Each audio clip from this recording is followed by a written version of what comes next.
Hello and welcome back to another year of the modded Celeste Awards.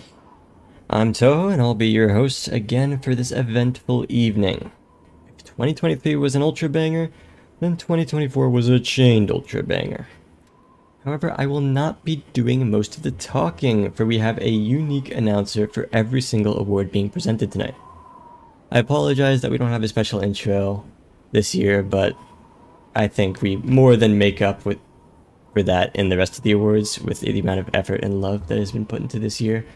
And I want to give a special shout out to Nyan for, being my rock and just keeping me locked in throughout all of this. Lots more people did editing. We got a lot more people doing footage this year. It was really, a team effort, and I'm so grateful, for all the help we received. Throughout the program, we will also have 5 trailers for upcoming maps, each with a dedicated interview, and it'll be freaking epic. And these interviews, can shine a lot of light on these projects that, will need some love going forth. Additionally, there will be a TAS Showcase and 4 special community awards interspersed throughout the program.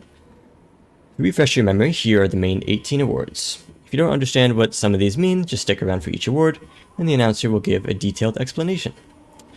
There's Soundtrack of the Year, Custom Deco of the Year, Clip of the Year, the Starter Award, Gimmick of the Year, Jaunt of the Year, Skinmod of the Year, the Clowneline Award, which is the new twist on the Troll Hero Award, the Incline Award, Brainteaser of the Year, Collaborative Standalone of the Year, Esoteric Map of the Year, Collaborative Project of the Year, Atmosphere of the Year, Debut Modder of the Year, the Formidable Award, Modder of the Year, and finally, Standalone Release of the Year.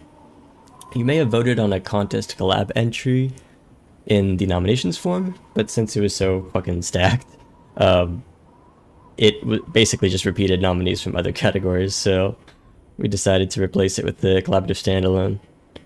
Just like last year, this award show is probably going to be pretty long. I estimate around 3.5 hours. But there will be a 5-minute intermission in the middle where you can grab a snack, go to the restroom, or just refresh your stamina. But for now, let's jump into it. I'm beyond hyped to show you all what we've been cooking. Once again, we have the incredible lobby, structured by Nyan, and with a lot of custom deco from Spooky as well. Just great work all around. And Spooky made that banger 3D model we just saw. So, more credits at the end of the program, but for now, the new kid on the block, the new bard on the block, Farika. Take it away.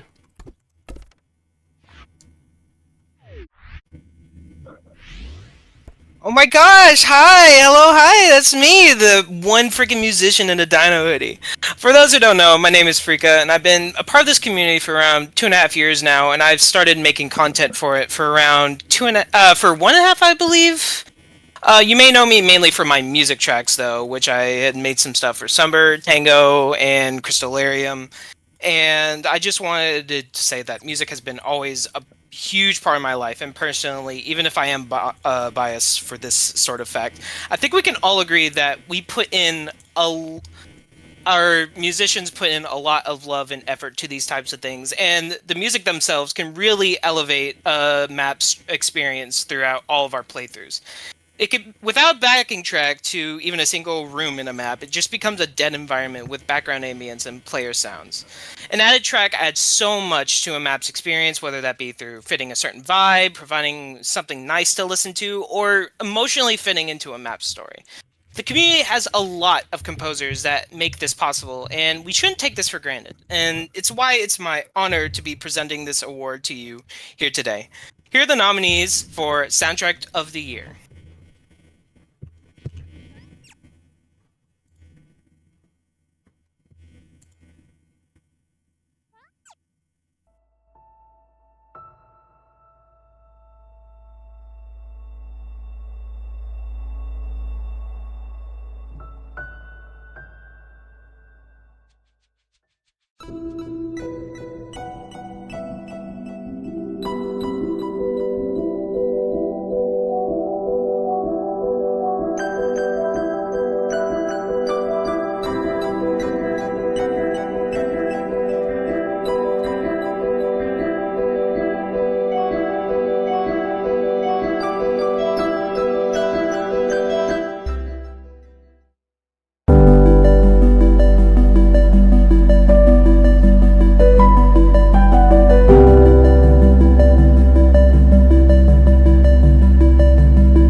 Drum roll, please.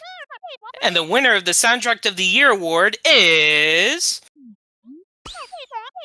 Secret Santa Collab 2024 by Inticus and more. Congratulations.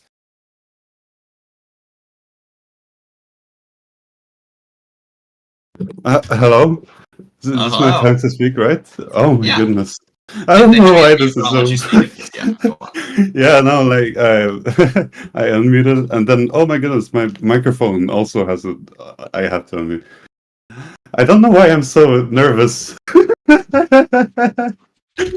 It's way more... it's hard feeling fleeting in life, usually. I just want to make music for people to have fun, or like, love. To people, for people to just, like, put in their things and... you know, be more happy, make an amazing creation with.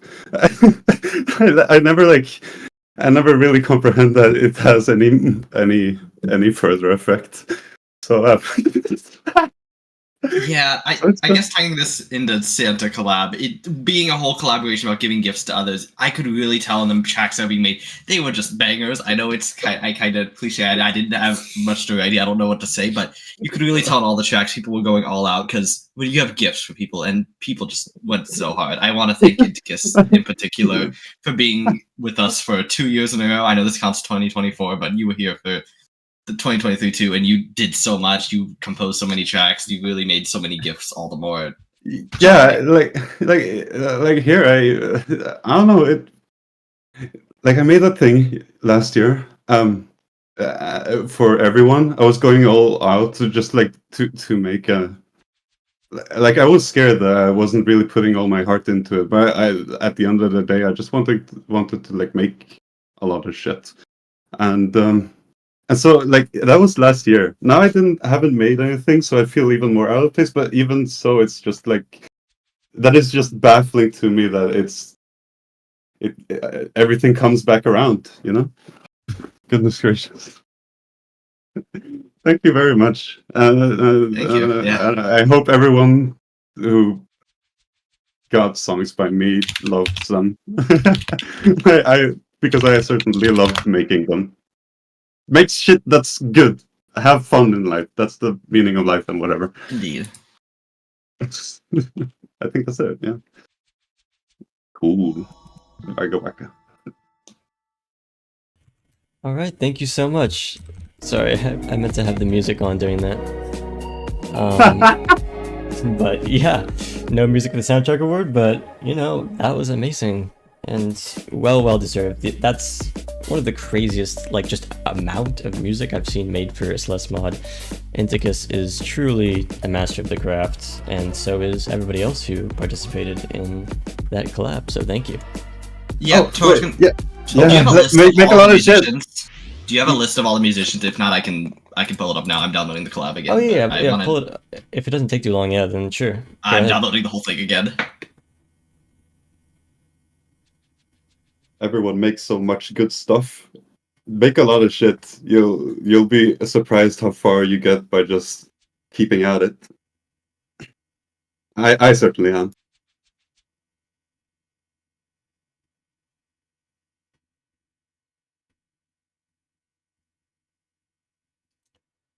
Okay, I'm just gonna be going through the Discord list on this server, so I sincerely apologize if I missed anyone, but Cellular Automaton, Hydro, Salted Salmon, Vitillary, Dawn, of course, Inticus. It's not letting me see full usernames. I apologize. Hold on, I have stream. T.O., The Gur 90, Moose, Snowy, Soggy Milk,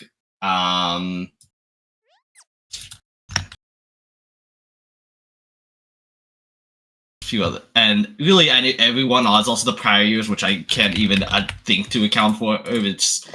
I want to thank you all so much for the maps. Oh, and Cool Bread, Gold and Goldian and Spooky. That should be everyone. Nice. Do you have anything else to say, or? They're goaded. Everyone else is also so goaded. Oh, yeah. Zucchini with his epic instrumentality. Indeed. All right. Next up is Custom Deco of the Year. Oh, and Tykem. Oh, Tykem, true. Next up is Custom Deco of the Year with TNT Go Bang, who is a modder and streamer and the goated. Oh wow.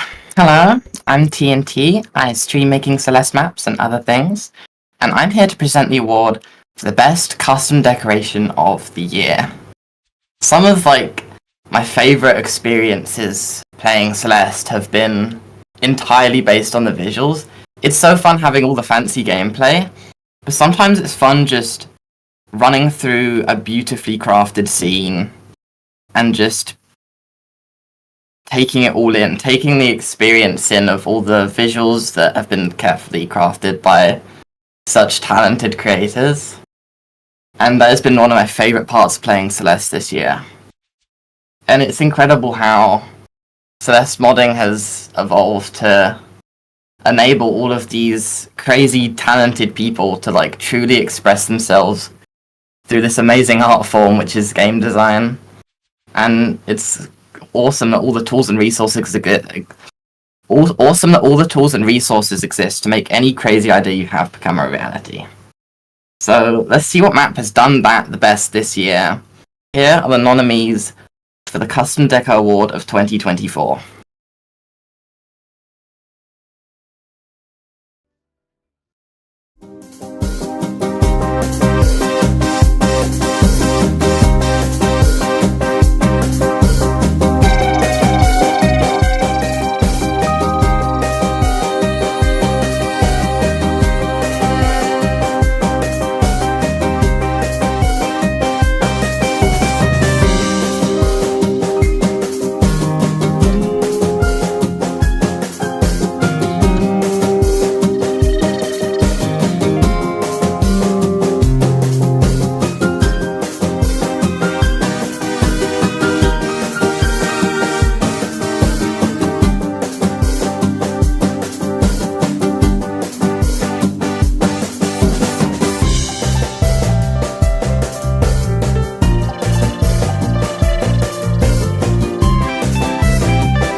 And the winner of the Custom Deco of the Year award is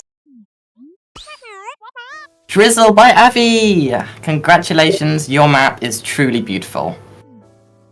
Wow, oh my gosh, I'm so happy. Is it okay if I give a short speech? Yeah, that's completely fine. Okay, to start, I wanted to say thank you very much for this chance and for the opportunity to accept this award. Firstly, I would like to say that this community is quite inspiring for me. I believe that you all have such strong bonds and care for each other quite a lot, and that's a really nice thing to see. I even receive some of this care too, which makes my heart warm. Even an award show like this really shows how some of the persons in this community care and makes me satisfied. Now on to my main speech, if I make it this far. When I started constructing my custom Celeste level at Drizzle, I was really at a lower point in my life. In academia, I was struggling with the weights of my studies, and still am of course, and in my artistic extracurricular endeavors. I felt the pressure from those around me to work harder and to do better.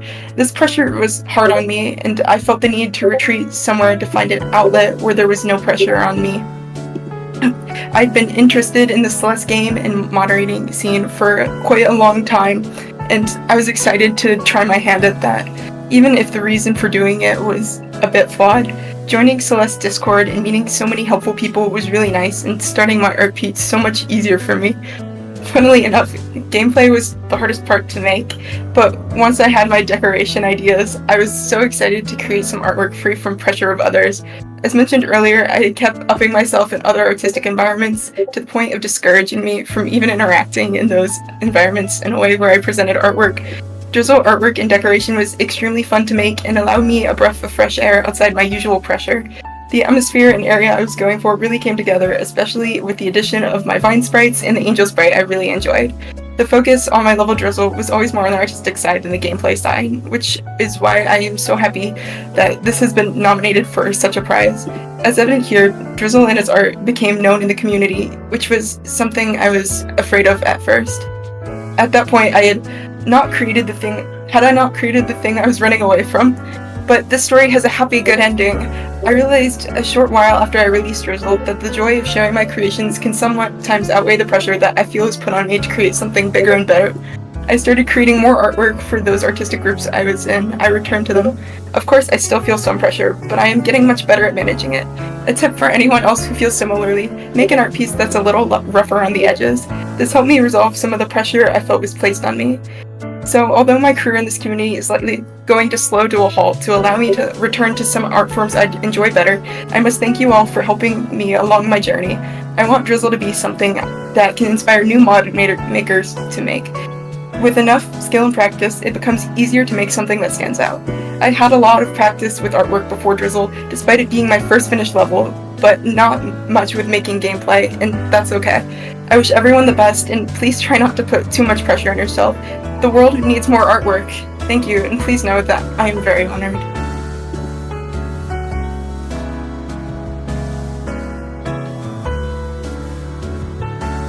Yeah, wow. Thank you so much, and congrats. You know, it's a really beautiful mod, and I think your emotions really got through there, so yeah, huge congrats.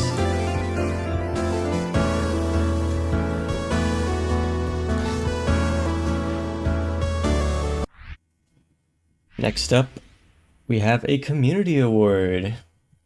Here to present this is Donker19, who will be presenting all of the community awards, and he wrote them because he's epic. Okay, hi, I'm Donker19. You may know me from my map Madeline Plays Fall Guys, and I am here today to present the community awards. So I'm sure some of you remember these from last year. These are not your run-of-the-mill annual awards, but they're instead special awards tailored to specific groups and people, and they are mostly unique each year. In other words, these awards go to incredibly special people who do a ton of work in cultivating and building up the community. Hence the name Community Award. Shocking, I know. There won't really be any huge speeches for these like the other awards since they're a surprise, but instead I'll be discussing the receptionists in detail here, and if the recipient is here, they can share a few words too, obviously. First up, okay, so here we are with the first community award, and the name of this community award is called the Heart of Help Award. So this award is honestly pretty dang special to me. Anyone who plays maps for this game will know just how stupid, complicated, and frustrating modding will be sometimes.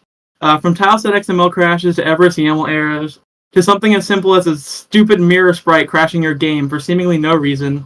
Okay, maybe that one's a bit personal. The point is, we all struggle to make mods for this game work sometimes. And although it's there in documentation, there's no denying that sometimes the documentation can't help you when you run into these errors. So today I have the honor of granting the Heart of Help Award to someone who has consistently been an amazing resource for mappers everywhere who are struggling with mapping errors. This person is one of the most inspirational people that I've seen, as whenever I look, they're always helping someone else. Like, I believe that the modding scene would not be as big as it is today if this incredible person was not here to readily offer a helping hand to anyone who needs it.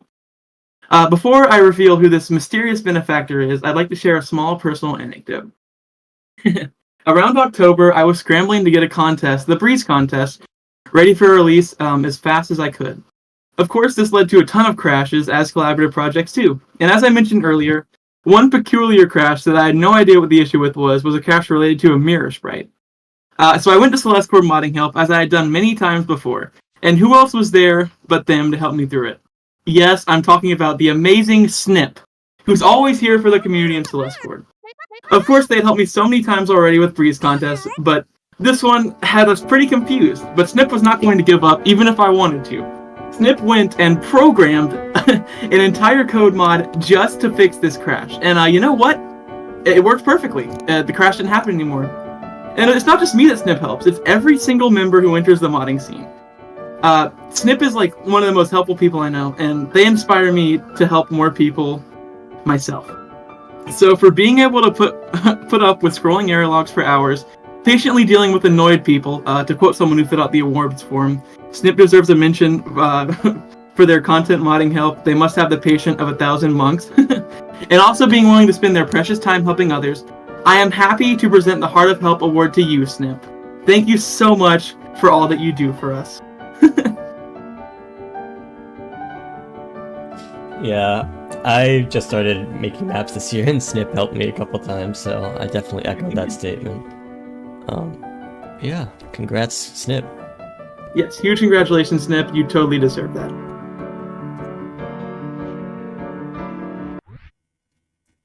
Up next, we have Dragoned presenting Clip of the Year.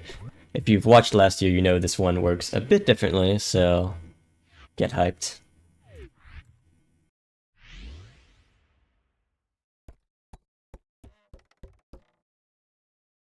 Hello, what's up? I'm the person with the bad internet. If I lag out, pretend I said something insightful and then just move on with the show. To me, Clip of the Year is a very special category. I mean, what makes a clip good isn't exclusively what happens on screen, it's an entire recipe. If every part of it come together to make a delicious cake. The streamer's reaction, chat losing their minds, the clarity of the scenario itself, among other things, make a moment truly special. Though at the end of the day, I don't really have much to say. There's no formulaic way to decide how good a clip is. When a clip is good, you just know. Here are the nominees for Clip of the Year.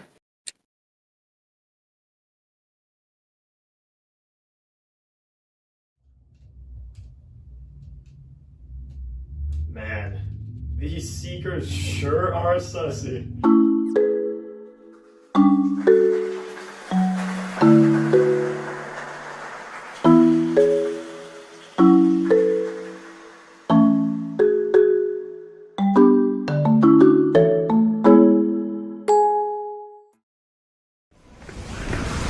Can you die on the flag?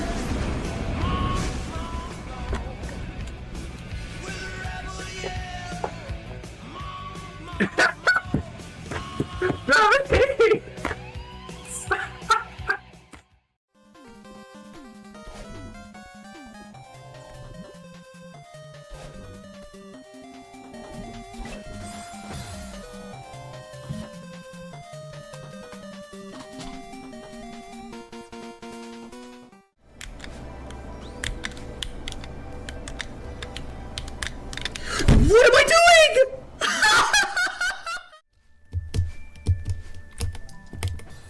That...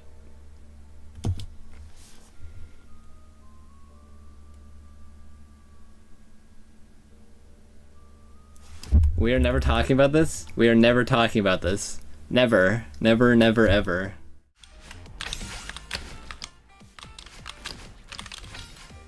Whoopsie. Okay. Ah, shit! Oops.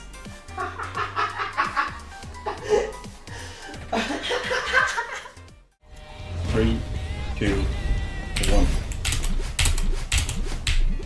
Slash my goat! No! No!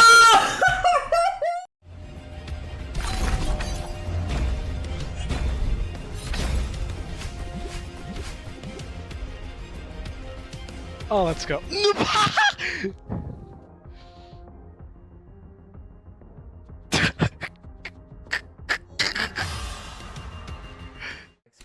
This is atrocious.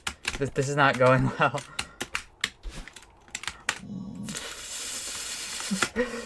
Dude.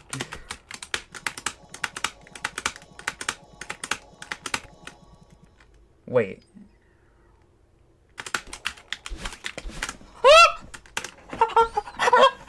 Oh my god! It finally happened! Okay, I know this one. Oh, I hate. Oh my god. Never mind. I don't know this one. Awesome. Just that.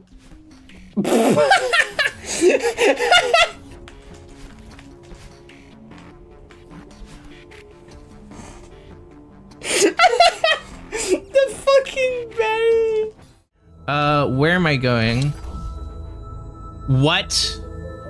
All right, my people need me. Cool. What was that? So, okay. I can have you over here after I get the coin. That's such an, what? Huh? Did you? He needs. I think so. Is it enough? Is it enough? Come on. It will be. It will be. It will be. 2 seconds. 1 No! second. No! No! There's That's no way. Wait, the Kevin. Kevin! The Kevin. Yeah, He Kevin! dies on top of the screen. He dies to the tiles on top of the screen. No, the hidden tiles on the screen. No. And then I go like this. It's so fucking easy compared to this piece of shit room. I just did it first try. And I'm a burger.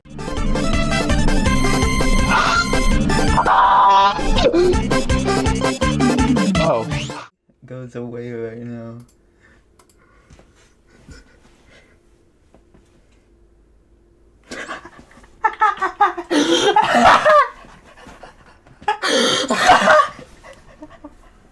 Dude, no fucking way.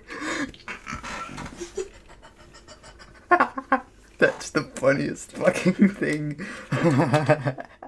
Makes sense. Classic mucus, inert as fuck. Not as thick as I expected. That's always a shame. Thicker strands of mucus, yes!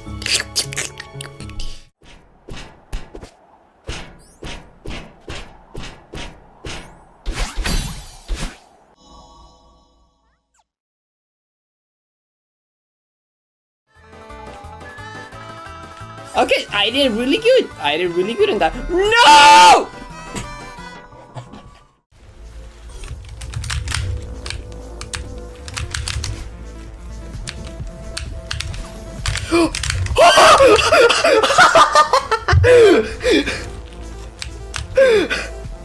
Don't do that. What? What the fuck?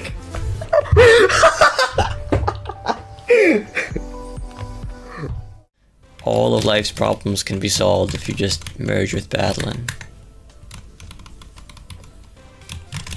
Okay, give me the hint. I'll take it. Never mind. Fuck you. I don't need your damn hint. Ah! Can I have the hint?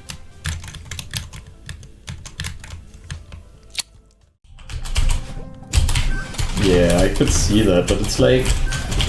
I'm done. What? What is the golden doing there? What? Where are you coming from, little guy? Room again. Is it the same room as earlier? Spam risk. Hello. When is it not? I'm playing Vivid Abyss. Fuck you.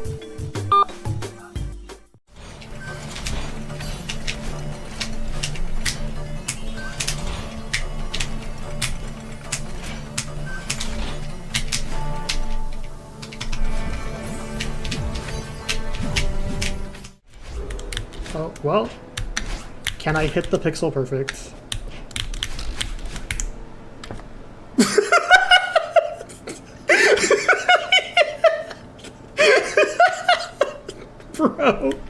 Bro.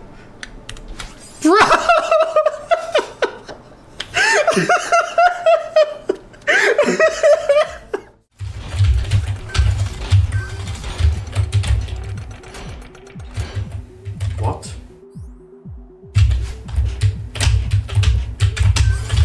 What the fuck was that?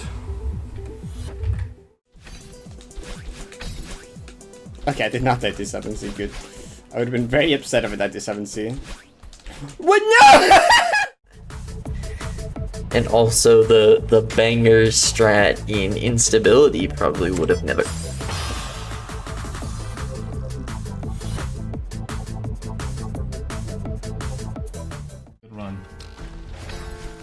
No, it's not even that. I still feel like playing this. It's just...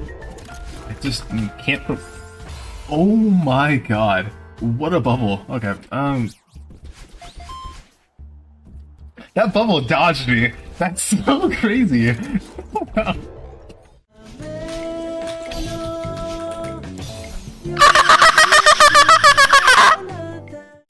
My ass is not going to be doing that in an actual run, because shit's scary as fuck.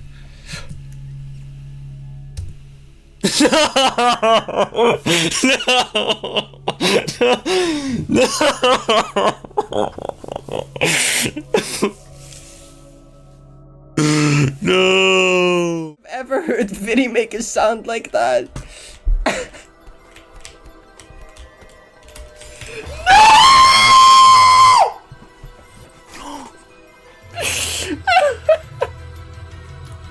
R2D2.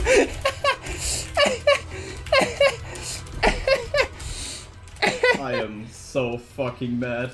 Oh my god. The last five flags are so fucking hard. Such as well. a Just Vinny proving that death. would be insane, but no.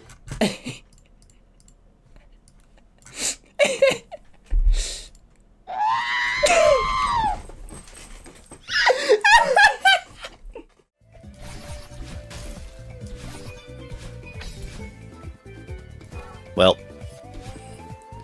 watch me cheese this. Huh! Wait. Wait, what the fuck? I better get going.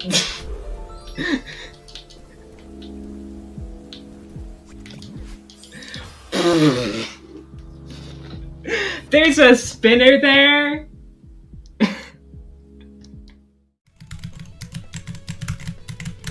No, fucking water. I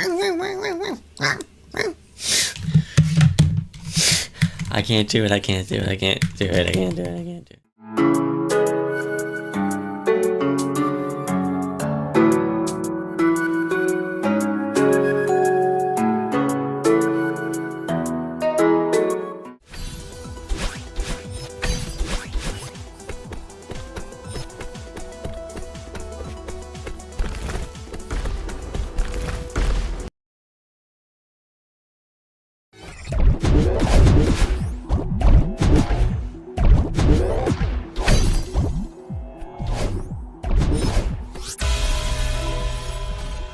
Oh my fucking god, what? What? Oh my god! Look at the sentinel tree! What the fuck? What the fuck? What the fuck? What the fuck? Oh my god! What?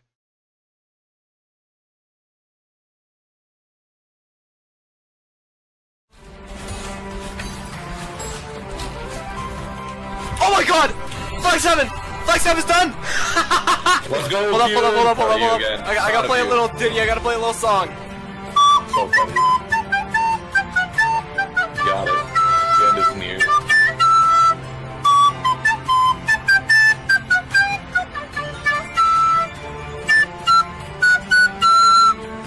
Oh! Yeah!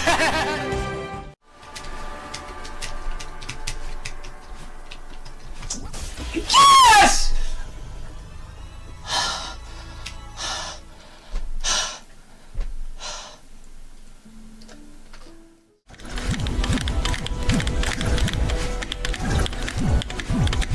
Yes! Yes! No way! No way! No way! No way! No way! Oh my god! Ah! Oh my god! Oh my god! Oh my god! Oh my god! Oh my god! Oh my god!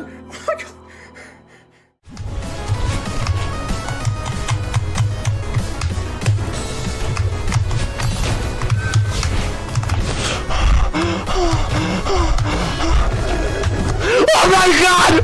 What? What? I did! Oh, what the fuck? What?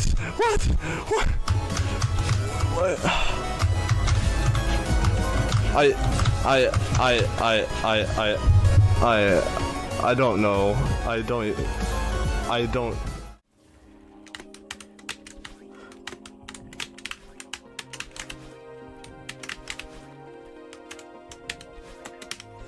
Yeah! Fuck yes! Fuck you! I'm done! I'm done! I'm out of there! Yeah! Let's fucking go, dude!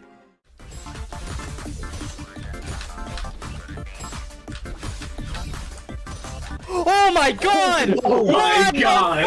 Fuck? No way! There is no fucking way! There's no way! No fucking way! I was like, for sure, I'm dying to this last one. No way! Oh my Holy shit! What the fuck?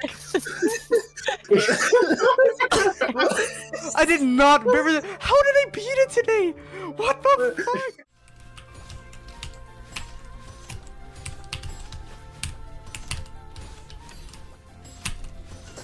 Yes! Yes! Yes! Yes! Yes! Yes! Yes!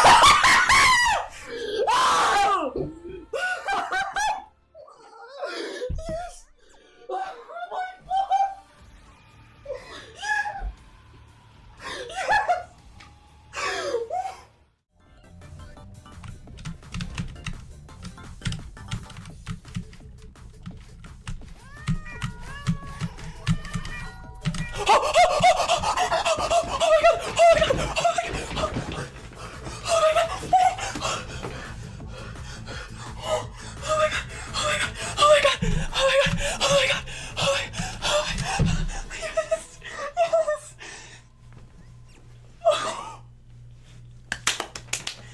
Oh my god! Yes! Yes! I'm not gonna scream, it's 11 p.m. But oh my god! Oh my god! Oh my god! Oh my god!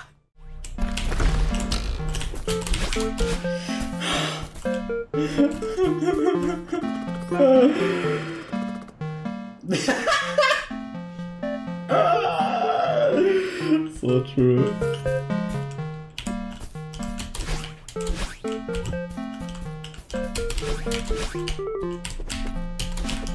Yes!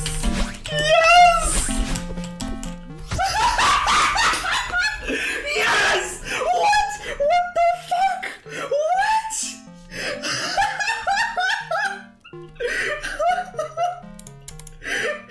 What? The first fucking run? The first fucking run of the day?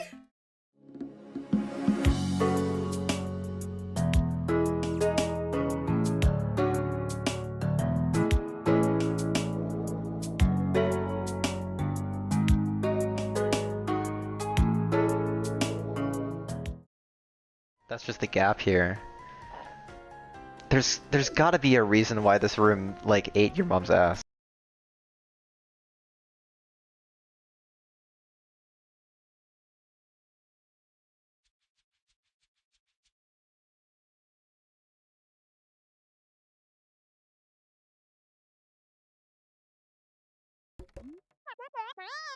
And the winner of the Clip of the Year award is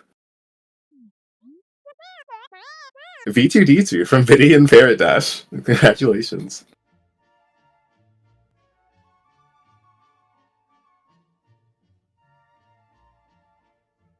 Hello. Hello. Biddy could not make it here today, but he does have a what's it called? A speech planned ahead of time. Biddy says, "Hey y'all, Biddy here. Another year of streaming, another year of great clips. Thanks to all viewers, chatters, and lurkers for being there." Actually, unless he's here. No, I don't think he's here. Sorry. Thank you all viewers, chatters, and lurkers for being there and enjoying game. It's a lot more fun with y'all around. Also, shout outs to all people hosting events like this as well for making this all possible from the background. This community is the best thing I've ever encountered on the internet, and it's not even close. Stay awesome. Yeah, I so agree. I'll also just do my thanks. Thanks everyone. Shout out to this community for being awesome. All the cool people hosting events like this and organizing cool stuff. I also like my audience and everyone that watches like my streams and videos. Big shout out to you. Like, I'm glad that I can I'm really happy that I can do this as like a thing. That like this is like a job I can do, which is really awesome. Because it's something I just really enjoy doing. And even though I'm working on like my big project with Celeste right now. Even after I'm done with the 90p stuff, I still have plenty of stuff I want to do in Celeste. I'm not done with streaming Celeste for like a long time. I still have like plenty of plans to do. Like I want to be streaming still like 5, 10, or even more years, and I hope I'll still be making clips like this in that time from now. Anyway, yeah, that's about it. Thank you so much. All right. Sounds good. Thank you so much, and thanks for all the fun you've given us this past year. Lots of great moments, and yeah, just an integral part of the community.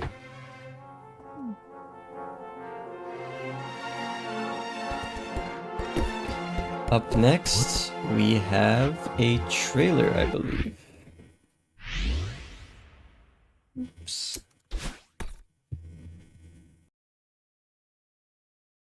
Yes.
Whoa, that was pretty cool. So I'm going to be doing interviews today for all the trailers, and let's just come. Are they in the call? Yes. Hello. Let's do this. This is awesome. Thank you.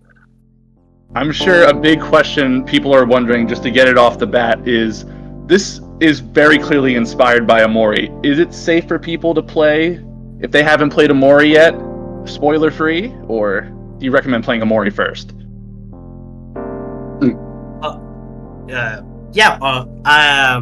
This map is heavily inspired by Omori, so it's very recommended that people go play the game first.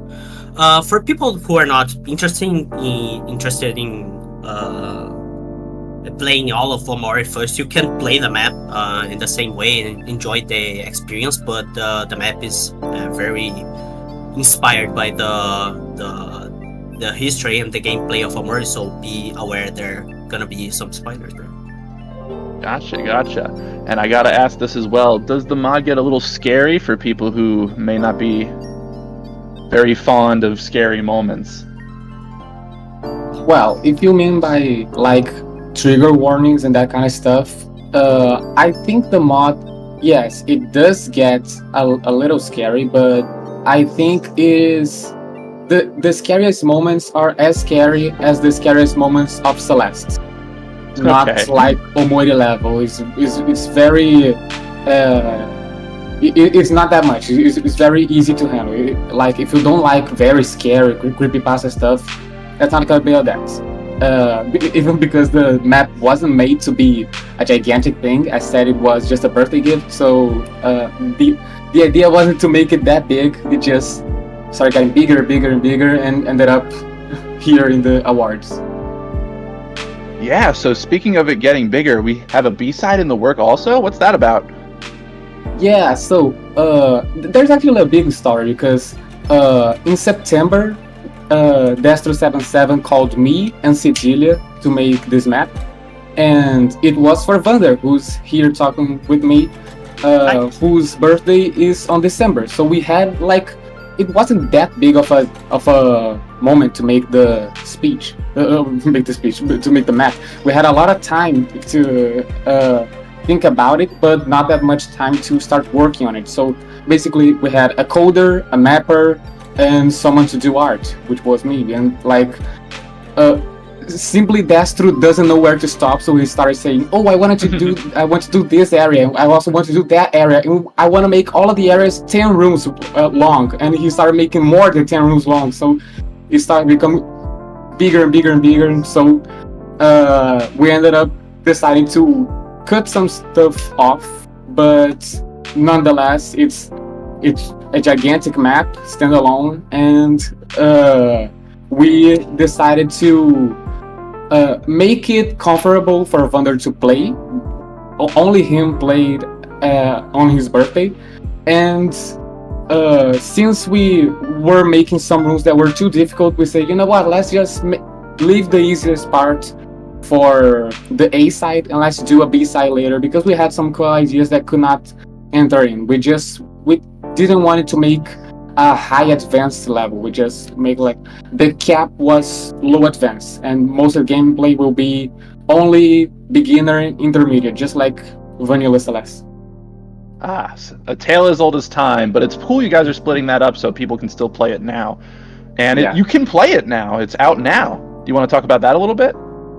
Yeah, so once we first released to say the map, it was just for Vander to play as a birthday gift, and then we say, well, since the map was entirely made and playtest and everything related to it was made by Brazilians, we had it in Brazilian Portuguese. So before we would release it on Game Banana, we wanted to put it in English, and so we decided, well, we can publish it in March, I don't know, and then hey, wait, the Celeste Award is coming, we can like think about it and make a little, try to clean up some stuff, and and just make it a little better. So if you're watching this right now, you can check Game Banana, or maybe in a few hours it will be ready, but ideally you can already play as it released, because 90% of it was ready, and we're just polishing stuff to take out cheeses and stuff. That's awesome. I love a good shadow drop. All right, let's finish this up. Do you have any other comments you want to share for the viewers? Can I share some thoughts about this experience? Of course. So for those who don't know me, my name is Vander. I'm on the community for 3 or 4 years as of now, and I'm known as one of the head admins of the Celeste Brazil community, which is a place of over 1,500 people, and a place I love being a take part of. So this was a really great experience, even though my part in this project was not knowing about anything and not doing anything. I guess my part in this was just being as clueless as possible, because they just gave me this map on my birthday. On my birthday, some people pinged me in the voice chat to hang out. I thought it was just to hang out, and then they give me a .zip file, and I thought it was like a meme birthday map with like 5 to 10 badly decorated rooms with some silly jokes, and references, which I would have loved, by the way. But then I opened the map and I saw like this a huge surprise. So I was very surprised by how much love was put into this map, how everything was put together, and at that time I could see everyone's love deposited into such a beautiful map. And knowing this is the biggest Brazilian map as of today, dedicated to me, is it's the biggest achievement I could ever have. So it was a really, really good experience for me. So even though this map was made for me as a very thoughtful gift, I highly recommend this one to everyone who play an Omari or Omari fans out there, because I think this map is an awesome recreation of the thematic and the central narrative of the game. And I just want to take this last part to thank some people that put part in this work and this mods and being involved in this. So huge shout out for Straub, who is with me today, and also huge thanks to Destro and Sigilia for making all this hard work. And also everyone in the background, Juan, Sigilia, Angle, Lightless, Fox, Priest, Zebiel, and all the playtesters and everyone in the Brazilian Celeste community. I love everyone there. So huge shout out for everyone in Celeste Brazil. So yeah, hugs and kisses for everyone out there watching, and thank you everyone, and all the hosts and everyone doing this awesome stream. I guess that's it. Thank you. Yeah, the Brazilian community especially is so awesome, and I'm really looking forward to playing this as soon as I get the time. It's on the top of my list now. Do you have any other comments, Straub? One last thing I'd like to thank is for Vina. Some of you may know from the international community, he's been active working on Strawberry Jam, but I've joined the Celeste community overall very late actually. Like after I beat Celeste first time, 1 week later Strawberry Jam released, so I'm very new, and Vina helped me out to bring a lot of names of the Brazilian community who are also Wander's friends. So we will be having little extra participation from people who don't even play the game anymore. Like you see some big names of the past and some big names of the present also in different parts. And I think it's another way to show how big the community has been united in Brazil. Like we all have. There's not much fights or separation. We all are like together working as one, and just to show that we only wanted to include Wander's friends, and we ended up adding up basically everybody working in the process. Everyone wanted to have a little part on it, and I think it's just, this map is symbolic for the Brazilian community overall. It's very awesome to be here, to be in a trailer of Celeste Awards. Is something unimaginable. Just thank you very much. Right, thank you so much for coming on today, guys. This was awesome, and make sure everyone checks this map out after the awards are over, because it's awesome. All right, thank you so much. Sorry, I was distracting Kel over here behind the curtains, but I'll take my leave now. Up next, we have the Breeze Contest host. Back to our regularly scheduled awards, we have Donker19.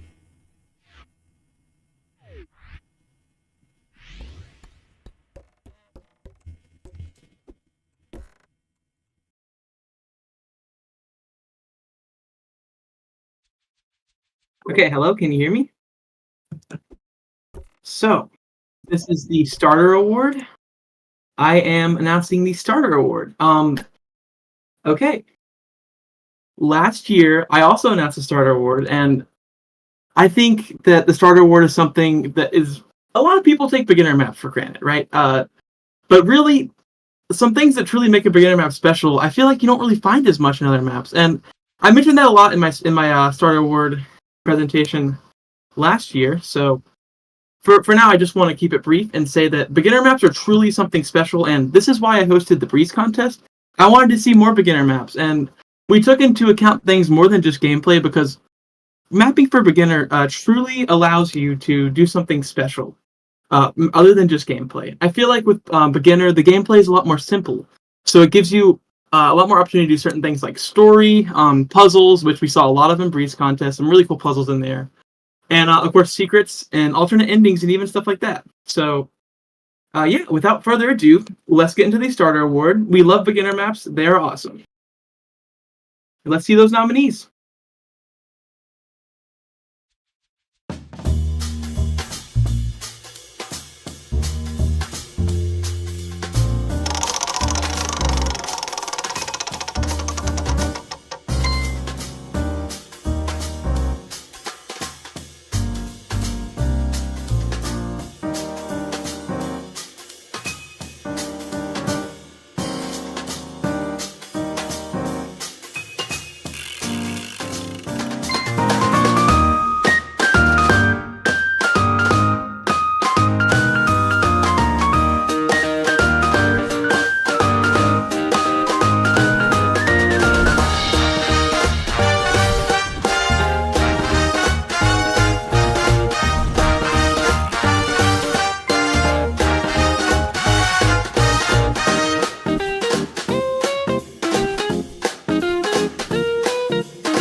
And the winner of the starter award is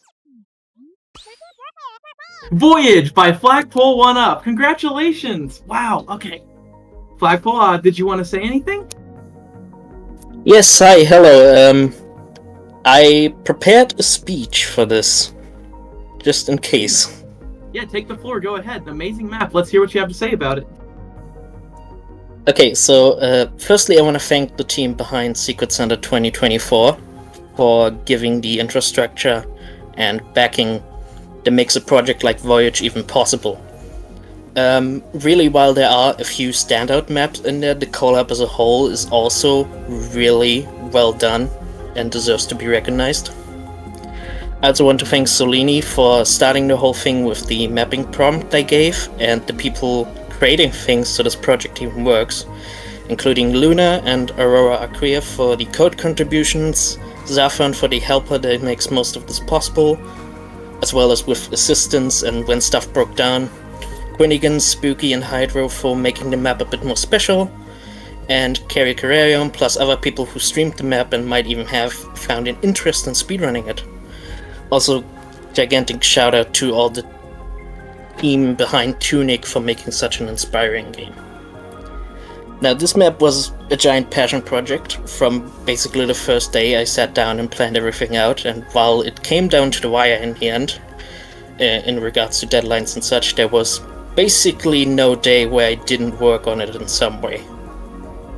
In truth, I can't really say much more on the map. It kinda speaks for itself, but I'm glad people enjoy it as much as they do, because not all of those people usually play beginner maps or in that difficulty range. Easier maps are difficult to make, even for the most dedicated mappers, and still, with what amounts to a big success, I'm unhappy with some of the map's aspects. Some ideas could be more refined or changed, but specifically because this was a collab map, it's quite the feat to make something like this, especially with me as the creator. I'm not known for finishing many things. Now, there also comes the self-imposed bar now with future projects. Like, how do I live up to this now with my next idea? Do people like even this silly short beginner maps now? Or could I make something like this again if I tried? Now, firstly, don't get intimidated by these thoughts if you're having similar ones while mapping. Everything you make will find its audience, even if it's not the same people as before. But I do want to make something like this again, but it'll take some time. I want to finish other things first. I have a lot of loose ends to tie up with projects that I have on the back burner. I want to finish some standalones. I need to finish my third chapter of the campaign, finally at some point. And I have some big things in the works that should happen at some point too. So I do have a lot left in me for Celeste, and that's kind of crazy. I'm just very excited that Celeste modding is still going strong after the 7 years since the release. And I've been part of that voyage for so long that people still enjoy my, to be fair, sparsely released contributions is kind of mind-blowing. There are a lot of people in this community that put burden on themselves to organize community events for like collabs and contests, or even this award ceremony, and that just goes to show how dedicated this fan base is, and I think that's why I like it so much. So thank you everyone for creating a lot of fond memories for people. Yes, and thank you so much for creating such an amazing map and being a part of this community. Yeah, that was beautiful. Very inspiring to a lot of modders who will continue to grow this community in the future. Up next, we have the Gimmick of the Year award presented by Nebulae, Gimmick the Cobweb.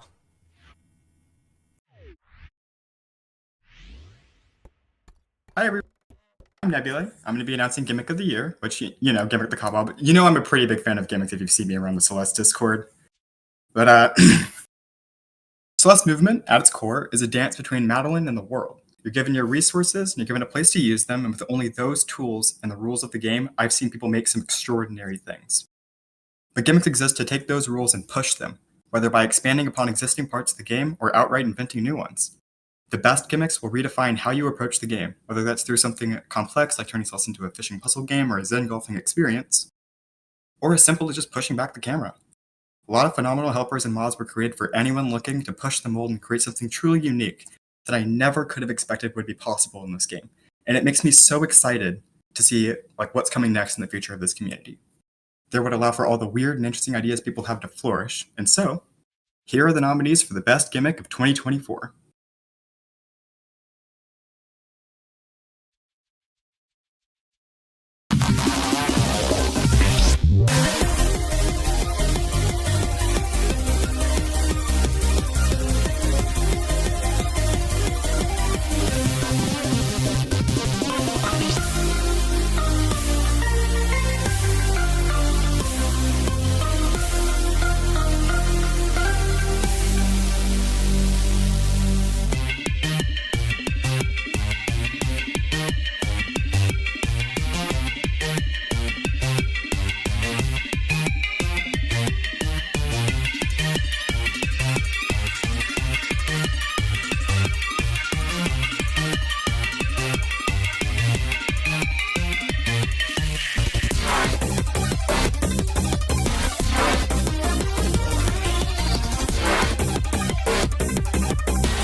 And the winner of Gimmick of the Year 2024 is Extended Camera Dynamics by Earthwise and Lilac Isles. Sorry. Playback Isle. Earthwise is not here to present or speak, so I'm going to be speaking for them because they left a speech. Hi, this is Earthwise. Sorry I wasn't able to make it here. I'm not the best at this, but I want to give a huge thanks to everyone involved in making this event possible, and just in general, everyone in the whole Celeste community for being so cool. You've been one of the nicest groups of people I've ever had the pleasure of interacting with. Zoom Out is in a slightly funny spot for me personally. Of the two helpers, my one has its own quirks compared to extended camera dynamics, and maybe I could have tried better to coordinate something with Elsie. But regardless, it's been super cool to see the effect show up over the past few months. The fact that two people ended up independently releasing such an apparently long-awaited feature within a month of each other feels kind of crazy, and to me it shows how far this game has come. I could go on, but I think I'll leave it at that. I'm glad to be a part of this community, and I hope everyone continues to keep making more and more cool things. Shoutouts to all the other nominees and everyone who's made stuff in general. Thanks! And that's all for Gimmick of the Year. Yeah, thank you so much. I love Zoom Out. I think it like redefines the kinds of atmospheres you can make in the game, and I love it so much. Up next we have Jaunt of the Year, presented by King of the 3-Room Gambit, PP Nyan. Give him a hand. Yes, the Jaunt guy. I'm the Jaunt guy. Let's talk about Jaunt. This year, more than any other year in the modding scene, the community has come to appreciate the humble Jaunt. A map where you can sit down and play in a single sitting, have a nice quick time, and still have it feel like a whole experience. The mods that got nominated today aren't your grandma's 10 rooms maps. These are hardcore Jaunts, the cream of the crop. You are getting the most out of a little with these. So like a Jaunt, I'll keep this short. Let's see the nominees.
And the winner of the Jaunt of the Year award is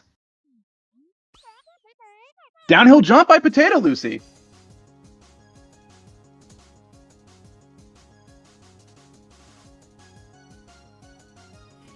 Hi. Hope you can hear me. We can hear you. Okay, nice. I did not see that coming. Wait, let me get my notes up real quick. Okay.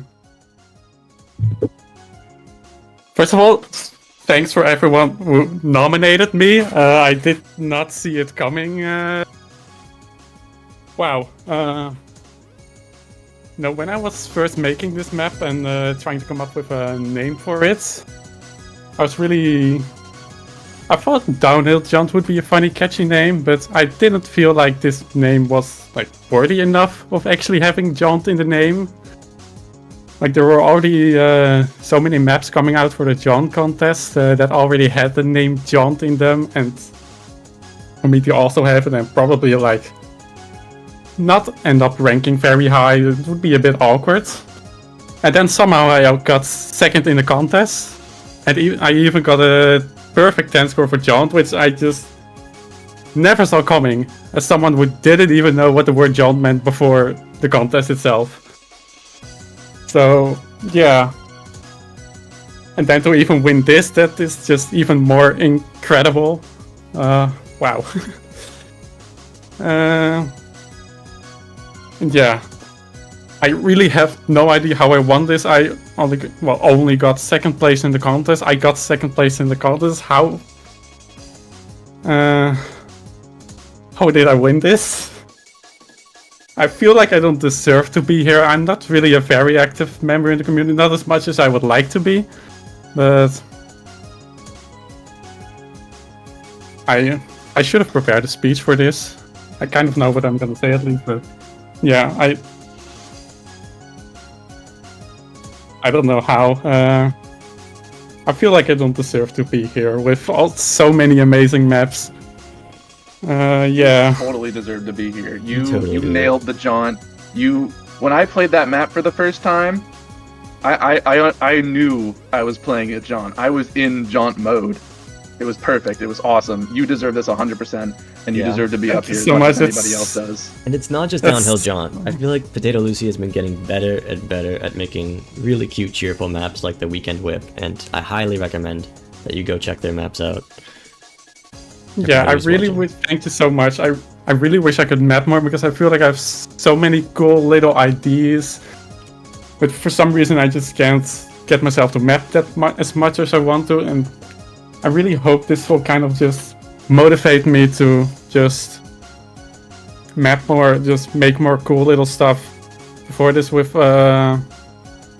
like Weekend Whip and Paralyze Me, other latest maps, which are also for contests, which I really like those maps, but my issue with those maps was the gameplay was kind of a little too hard. And I'm just not very good at polishing stuff, so with the Jaunt contest I decided to just make something nice and easy. Just have it flow really nicely, and it went really well with little obsession I got with last year with Mario and Sonic at the Olympic Winter Games. So I wanted to make something with that. It just came together really nicely like that. And for that I also really want to thank my good friend Rich, who with these contests has always been by my side, cheering me on, helping me with playtesting and stuff. And she even came up with the idea for the little double jump mechanics for downhill jaunt and the Elytra, which just really helped make this map a lot better than it already was. So I really want to thank her for that. And you should also check out her map. She also made a really cool map in the Jaunt contest, Laser Triple I. And yeah, I also just want to thank the hosts for the contest, Nyan and Toho. Oh, you're welcome. And just thank them in general for all the incredible things they have done for this community. You two are really... You've done so much. Without you two, I probably wouldn't be making these maps. Especially since my last maps only were from the Nyan contest, so yeah. So thank you a lot. I'm very You guys honored. deserve a lot of credit. I'm honored That's all also. I had to This say. Means a lot. Thank you so much for coming up here today. This was awesome. Yeah, thank you so much. Up next, we have another world premiere. Get hyped for another trailer. You might have seen this around before.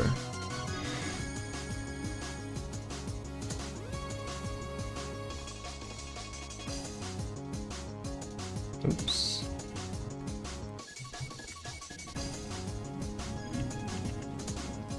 Nine, I think you forgot the door in here, but doesn't matter. Oh man.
Oh my god, I am so excited for this. Can we get the host for Tower Collab up here?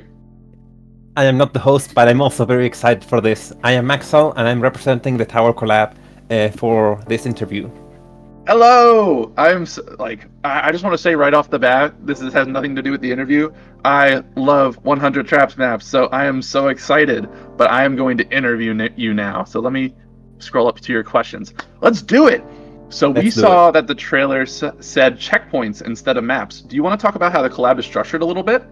Yes, no worries. The whole collab works like a 100 Traps map, like it said, and specifically, like for example the World Tower, like every checkpoint is one stacked on top of each other based on difficulty. So first you will start on the intro room, and then you will start playing like the beginner maps. And after you finish all the beginner maps, you have like a small room where you can rest, with some easy mechanics like to play around, and then you start with the next difficulty. You start with the intermediate maps, and so on and so forth. So basically, you go progressing through different difficulties, and there are very hard maps, and also there are some quite interesting maps with gameplay that hasn't been seen before. We have custom mechanics. That is... you actually ended up answering one of my questions. That is such a cool way to structure a collab like this, and I'm just pumped. So I also saw that we're going to get some original music. Do you want to talk about that? Yes, we have for every map, we have a song. Like we have a lot of users, like how we saw on the trailer. There are 40 maps, like over 40 mappers if I remember correctly, and we also have a lot of the mappers also make music. So we have, as I have noted, hours of music completed. We just have, like, the structure of the map is not completely finished. We have the whole gameplay done, but because of Fmod and all of that, we still have to put the songs into the maps, and as it is like one map basically, it will take a while to like put all the musics in one map. But yeah, we are progressing quite well. That is so cool. So it looks like the collab is slated for a summer release. Do you guys want to talk about, or do you want to talk about the development of the project a little bit? Yes, the idea started last year I think in either November or December, where Maple like brought the idea up on the Celeste Discord server, and then people joined and all of that. But Maple got busy, so ProXD took the mantle as a co-host, and it has been organizing everything. So thanks a lot, ProXD, if you're in the chat. Thanks to ProXD, and also the project. We started like first putting ideas, and we wanted that every checkpoint. So every section is different in gameplay, so that we don't have like repeat ideas. So we have had like a spreadsheet with all the ideas, and we have the difficulties and so on. And basically right now we have all the gameplay finished. We just need some playtesting in some rooms left, and also some of the songs are not quite finished yet. We want to start merging around April, but it may be later, and we hope to release either in May or June. And that will be the first release, because actually, while we have like one big map where 4 to 10 rooms are a checkpoint, we also are planning to make a B-side, which we'll also do as an update later, and we'll have one larger room per section. That is so cool. For that. That is so cool that I forgot what question I was going to say next. Don't worry. What was I going to say? That's crazy. Okay, this was a different question. How hard are the maps going to get in this collab? I mean, I am only a mere yellow GM player, but we do have definitely GM plus a gameplay. Either GM plus 2, maybe GM plus 3, but I think the highest we have is GM plus 2. But actually, we have some new mechanics done for the map, because many times you get a heart and you finish the map, and we thought that if we just had one heart at the end of the tower, it would be very hard for most players to reach it. So we actually have implemented a multi-heart, which in a single map you can have multiple hearts, and that also shows in the how's it called? In the logbook. The journal page? Yeah, the journal page. Just so you can see multiple hearts in this for the same level, which is also like a really nice, because sometimes you only want to do a single section, and you can stop after doing only beginners. And another thing that we also have, because we have so many maps, one stacked on top of each other, for each checkpoint, so like a section based on just jumping, double jumping, and so forth, we'll have a silverberry, and then all of beginner maps, or all of the intermediate maps and so on, we'll have a golden berry, and then the whole tower will give a platinum berry. That is sick. I am pumped. Especially for all the stuff you guys are adding. you gave us even a month or a month range. A May to June release and starting in around the fall. That is a crazy turnaround time for a collab. So you guys did an awesome job. Is there any other comments you want to add before we wrap this up? We have some interesting mechanics if you want me to talk about some of them, or maybe if you want, I can leave them as surprises, because as I said, there are 40 chapters, but there are like some really interesting maps which I have not seen done before. As I said, new mechanics. Yeah, I mean, I can say like some spoilers, or I can keep spoilers outside. I don't know what is better for this interview. I think that's completely up to you. I think the trailer gave a lot of info. I think should probably keep some mystique around it.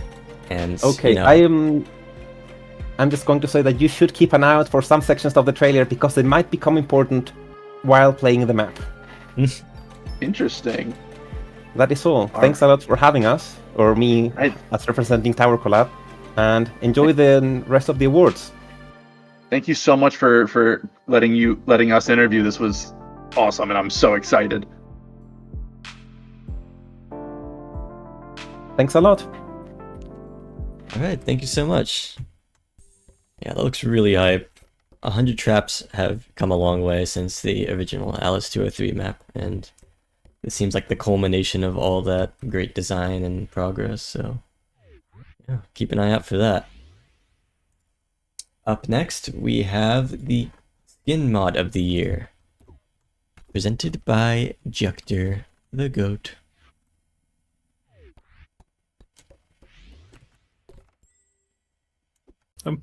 Hi everyone, I'm Juctor from Paradoxical Time Leap Trial and from Juctor, here to present the Skinmod of the Year award. So, skin mods are a beautiful thing. Whether it be showing off your fussy or fluffy tail, turning Madeline into the protagonist of your second favorite indie game, or simply giving her some sweet drip with a stylish propeller hat, the possibilities are truly endless. Beyond just being fun cosmetics though, I think there's something to be said about how skin mods allow people to express themselves. There are dozens of players out there that are just instantly recognizable from their player models alone. And I see this as a testament to how they really transform our relationship with this game. It's no longer just a game about the funny Madeline character overcoming hardship. It's a game about you the player, overcoming that hardship. Unfortunately, mods that turn Madeline into your favorite VTuber don't just grow on trees, and skin mods take an immense amount of work. Despite our vast advances in skin modding technology, you are still looking at hundreds of sprites for a full skin. So, this award exists in recognition to those who looked at this colossal task of making a skin mod and decided to put in dozens of hours of work to give us thousands of hours of eye candy. With that being said, here are your nominees for Skin Mod of the Year.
And the winner of the Skin Mod of the Year award is Gidio by BLK Saro. Congratulations. So, unfortunately, Saro couldn't be here right now, but they gave a speech which I will read out to you. First, I want to say thanks to all. For me to even get here is something I never imagined would happen. I have been in skin modding for quite a while now, and whenever I work on a new skin, I always do so never expecting anything. Thinking that if only one person got to use that skin, then everything that I have to go through making it will be worth it. So you can imagine my surprise to see what just a little random action I made a long while ago would bring me. But I also want to use this opportunity to give a shout out to my fellow skin modders, because they also too deserve recognition. Making skins is something that has always been underestimated a lot. So I want to say thanks to those not only who managed to finish a skin and know how hard it is to do so, but also to those that are starting to make them. It's hard, I know that better than anyone, but when you see your skin fully fledged out, it's a feeling that can't be described. And lastly, I want to give credits to AAA 1459 and Kuxa, as without them, I'm sure skin modding wouldn't be the same. They have done a lot to make this process easier, and I know that it is in good hands with them. Skin modding is an area that has barely been explored, and being here since the beginning, I can't wait to see where it will go. Thank you for that speech. Just for a little bit of context, AAA 1459 and Kuxa are the creators of Skinmod Helper Plows and optimized Skinmod templates, which really have made it a lot easier a lot more accessible to make skin mods. So huge congratulations, very well deserved. I think everyone in the community pretty much has either used a skin mod from Saro or knows someone that has. Either one of the classic ones like Nico from One Shot, or one of the more modern ones like the Gidio skin mods. So extremely deserved award. Yeah, thank you so much. And congrats to Gidio too for getting such a banger skin. Up next, we have the Neko Gyatsume themselves. It is UK Iran, here to present the Clowneline Award.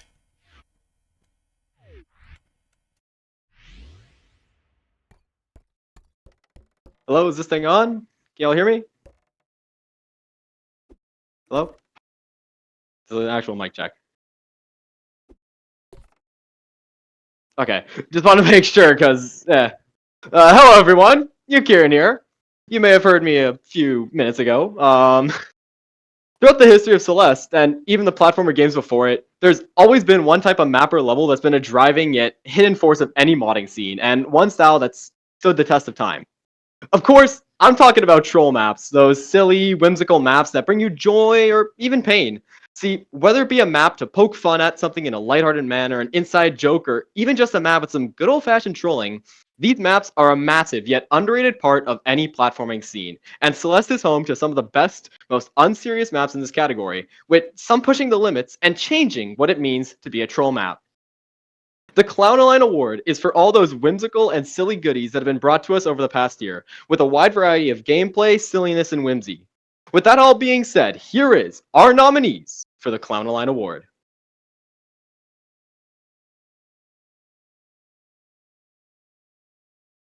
Wrong video.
All right, and the winner of the Clowneline of the Year award is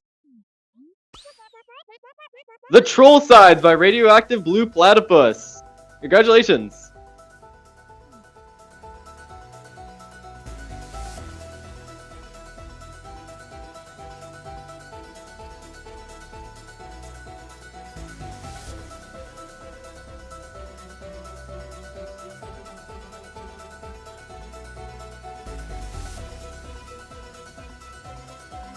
Oh, sorry.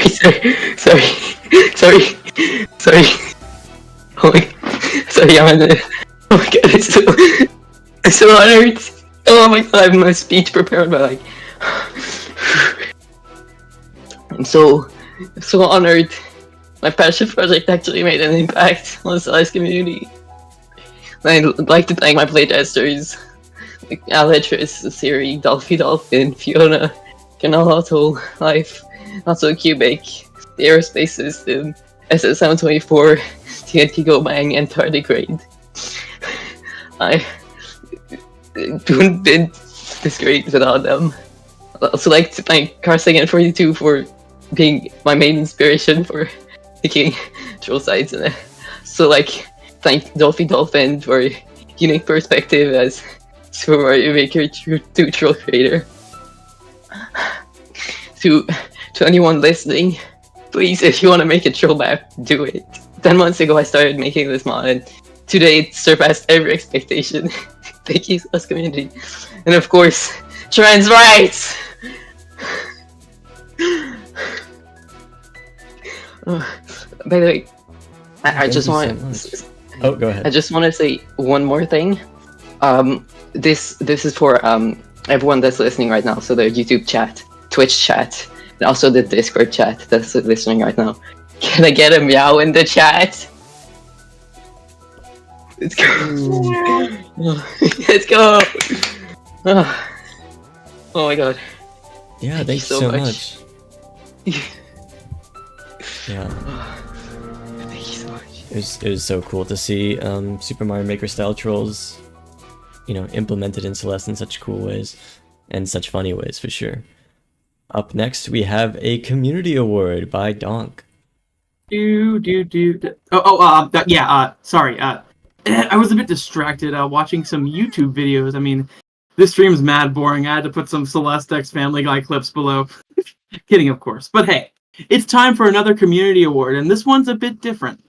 Look, I don't know about you all, but after a long day of work or a stressful day of classes, one of my favorite pastimes is watching YouTube. I mean, I can watch YouTube on anything I want, wherever I want to, and that's awesome.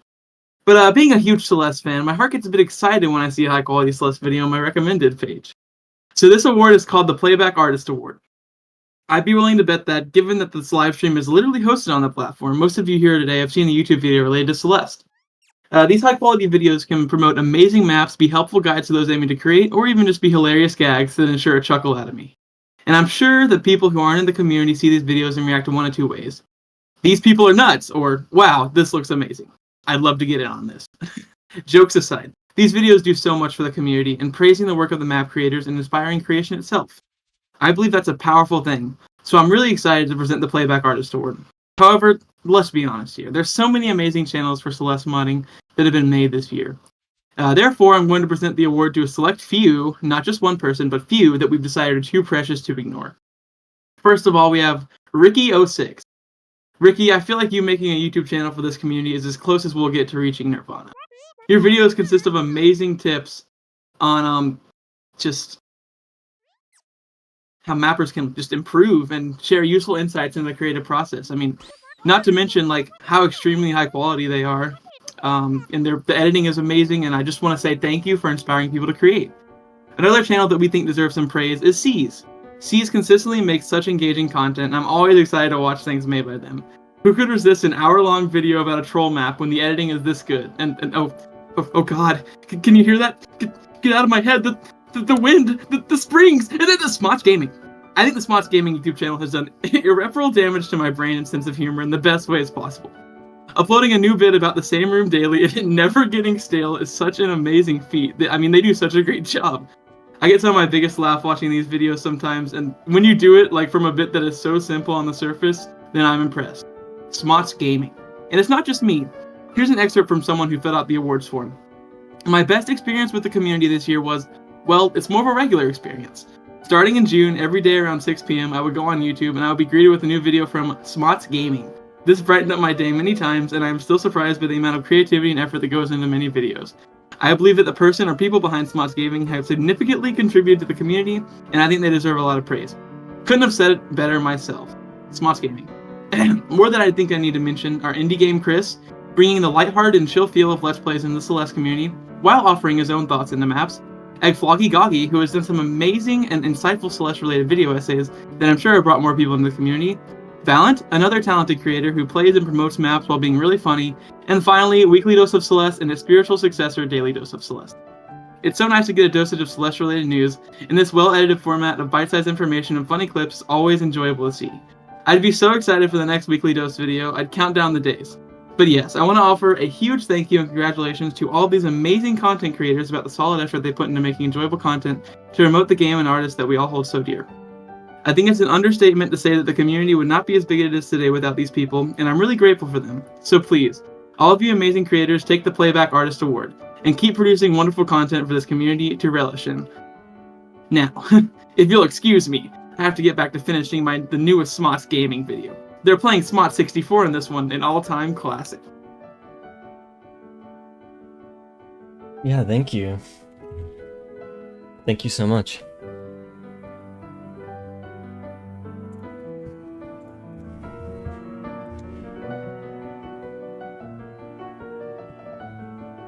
Next, we have TAS Showcase of the Year with LM Jax.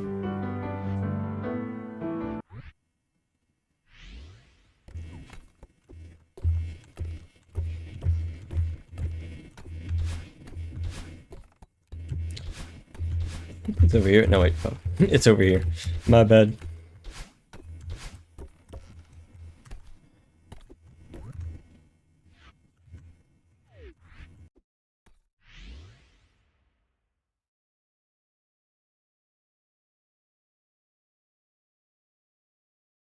There, I'm LM Jax, a Celeste runner, tasser, and event organizer, here to talk about last year's Celeste TAS Show. For those unfamiliar, the pursuit of Celeste tassing is a wonderful blend of art form and science.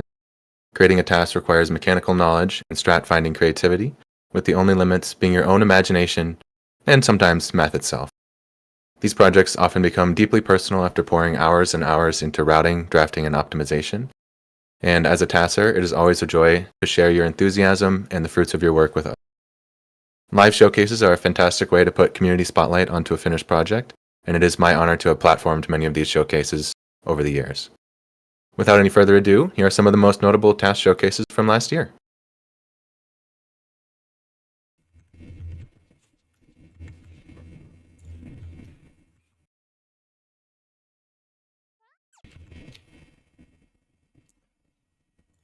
Sorry, give me 1 second.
Thanks to all the Tashas and commentators who contributed to all of those awesome projects you just saw, as well as the showcase streams that we had last year. I'm excited to see what you all continue to do in the future in the pursuit of this awesome hobby within a hobby. It's been my joy to work on Tash projects over the years. For those who like what you just saw, I definitely recommend getting into it if you're interested. Thanks for having me.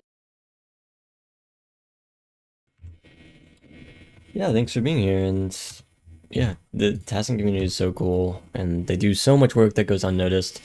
So for sure, you know, watch some of those if you can, backread task sharing, and, you know, show some love. Up next, we're circling back around to the Incline Award, which will be presented by Apples. Not so Grandmaster anymore, huh?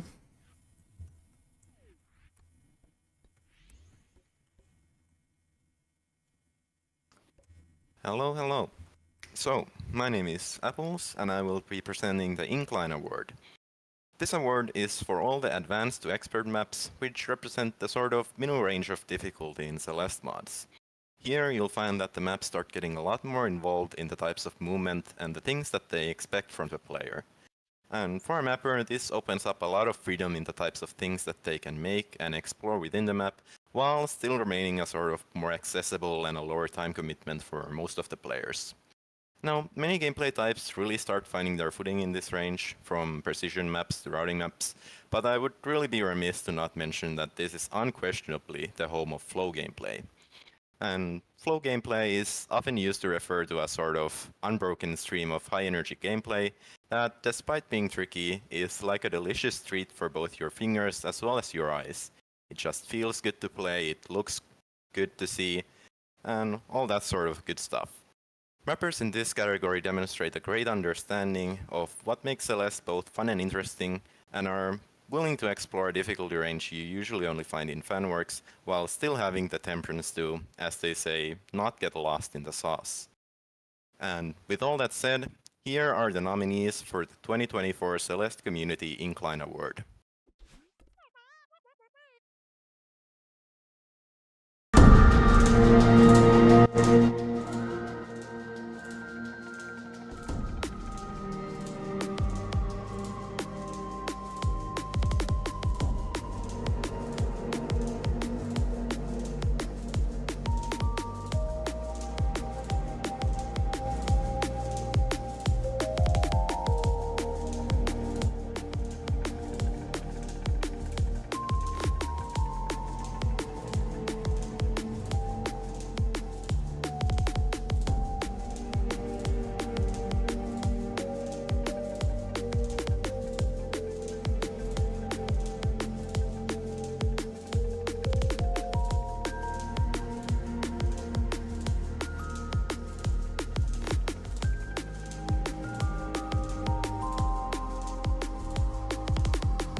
And the winner of the Incline Award is Journeys of a Bygone Wanderer by Fonda1515. Congratulations. Holy shit! Okay, hi guys, I'm Fonda1515, and I have a speech that I have to deliver for this. Please go ahead. Bear with me. It is a speech that I put a lot of words onto. Let's just start from the top. Hey, Fojangle Bangles here. Let me move this over here, actually. I'm sure you've probably guessed, given what this award is for, but I have got a lot of words typed onto the paper for this one. Like, I know this is not, like, Modder of the Year or anything, but this is still really special and important to me. Like, you know? Don't worry, though. I'll make sure to include fun clips and gags to keep the kiddos engaged. I actually don't think I included that many. Sorry, kiddos. Alright. So, I guess it was all worth it, huh? All the hours staring at lawn at Celeste. At my little cutscene files, my folders, my Discord channel of all the messages of me panicking and whining about everything. All the doubt, all the fear, all the ambition, all the stress, anxiety, excitement, and everything in between. It actually actually led to this moment. Okay. I have got some people to thank first. Without them, this isn't even something I would have been nominated for. First and very foremost, I have to give my 5 millionth thank you to Spooky. Spooky. Oh my god, even just saying thanks doesn't feel like enough. I am honestly just forever indebted to you for everything you were willing to go through here. Like, I can't even begin to picture what this map would look like today without the limitless generosity and patience you afforded me. I honestly wonder if it even would have been finished. I wasn't effective when managing my time and scope. I was horrible towards people like you who just wanted to help. But you were still willing to work with me no matter what, and we still managed to make it to the finish line. Whether it should have worked out is definitely a topic of debate, but like, I don't know. I am just so sincerely thankful for how much time and love you poured into this little creation of mine. It honestly means so much to me, and I hope you get all the recognition and success you deserve. You're honestly one of the most creative and skilled modders in the scene now, and I know you'll keep doing amazing things from here.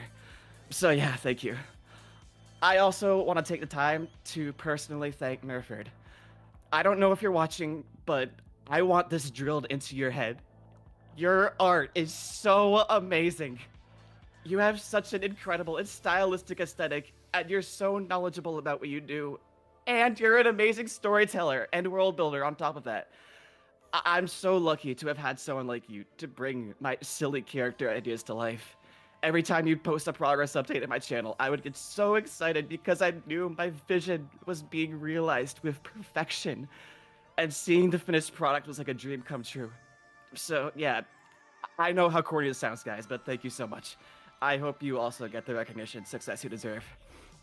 Alright, don't worry, y'all. I'm gonna start going lightning around here. First, I have to thank all the other incredible people from my mapping channel, also known as the Secret Santa Gossiping Club, for putting up with me for so long. Working on this map probably had me experiencing every emotion known to man, but it's like they always say. A shared joy is a double joy, but a shared sorrow is half a sorrow. Just having people there to bounce ideas off of or to reassure me when things weren't going so well, or to even light a fire under my ass was genuinely so helpful. I feel nothing but pure gratitude towards each and every one of you, no matter how small you think your contributions were. And I've gotta thank the friends that make life worth living. I don't know if any of you are watching or if you're all still trying to figure out what the heck a Celeste Award even is, but I'm just glad you all have faith in me as a person.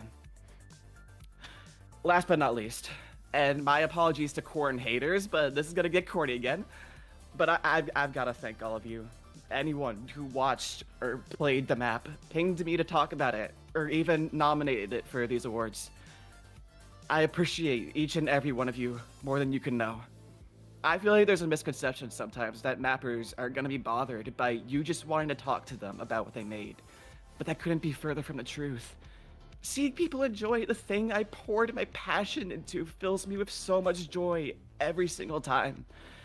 It's the reason I even make things to begin with. It's what makes all the hard work worth it in the end. I made this map as a Secret Santa gift to Simonius, but it's also for all of you. It's my personal gift to modding as a whole, to show you all what I have to creatively express as a person. Why did I make such a long and involved story? Because I knew I could.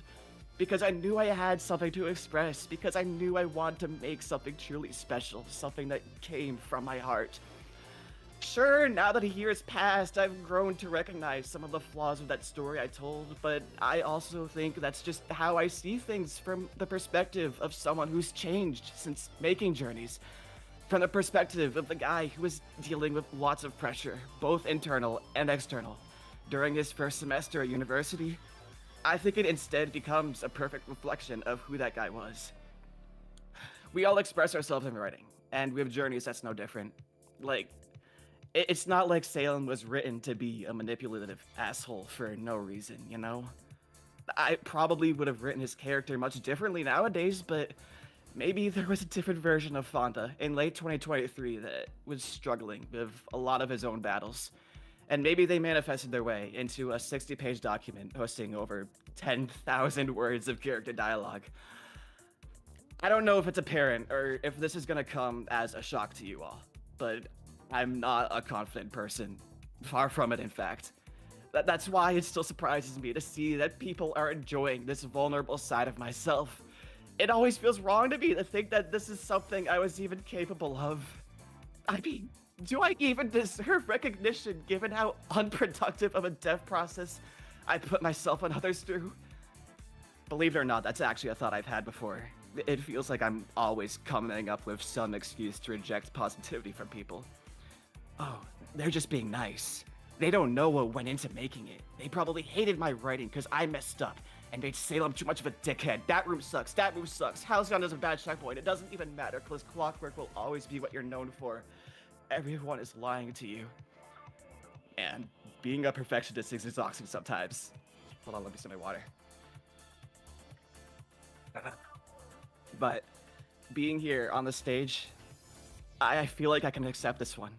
I feel like this is something that I genuinely achieved as a person. And you know what? If I can do it, then you can too. Seriously. I'm no different as a person than any of you watching right now. If you have something you want to creatively express, then that's all you need to make a special experience. And I know that everyone has something meaningful they can express to the world. Don't be afraid to reveal your true emotions about things. Don't be afraid to put yourself into your writing. Don't be afraid to make from the heart. I feel like I sound like SpongeBob teaching you how to make a Krabby Patty right now. It's not a bad lesson though. That show fucking hits for a reason. The only way you can improve is to put what you truly have into what you're making. And to listen to feedback from others, of course. Don't be afraid to be ambitious, but also make sure to know your own limits and to stay within the bounds of what you're capable of. Especially if there's a deadline. Like, if you couldn't tell. Secret Santa Collab had a deadline that I failed to meet by... let's see here. Oh, 4 whole months! After all, it's you that you're trying to express in your creation. You don't want to go beyond what you physically can't do. Because then it's not you. And then you overwork yourself and you lose the passion that drove you to creating in the first place. This next part is gonna be pretty sensitive. And I'm gonna talk about something a little sad. So keep that in mind. If you're still afraid, then let me express myself from my heart up on this stage. My username is Fonda1515. It used to be LaFonda says meow, but we can ignore that time period, I think.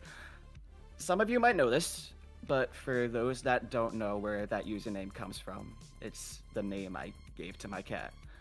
LaFonda, like from Napoleon Dynamite. I used to just call her Fonda as a nickname.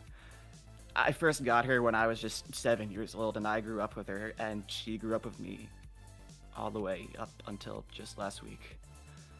To tell you all the truth, I'm still trying to figure out how to process things and where to even go from here, but I think I can at least take solace in knowing that she's got a bit of a legacy now, even if it's just a fun little modded Celeste award. And I'll continue to go through these emotions, just like I did when making Journeys. Maybe I'll make another map at some point, talking about these emotions and expressing myself once again. Who knows? I certainly don't know. I think I've lied about making my last map like 3 separate times now. Okay, I'd better wrap this up now.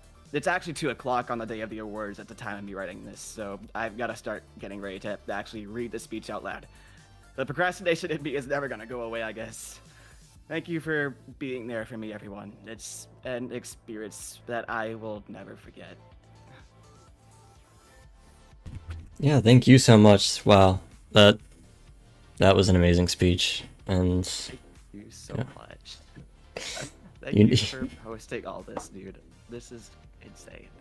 Yeah, I'm honored to host a project where I'm still processing this, honestly. I don't think it's like set in yet in my head. I've been like envisioning this for like probably a few months now, honestly, which is a little crazy, but I don't know. This map's special to me, I guess. Oh, I just watched the trophy fly away. I forgot to do that for the Clowneline Award, so I was just showing off that can do that. That's awesome. All right, thanks, guys. Oh yeah, thanks so much. Alright, if you've been locked in, you know that there's 5 trailers, you know that the 3rd trailer is coming up, so that means we're pretty close to halfway. After this trailer and interview, there will be an intermission where you can fully process Fonda's speech of the year and, you know, grab a sip of water or something, so. But, stay locked in, because this award is this trailer is a banger.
Tear, my sweet summer child, come up on here.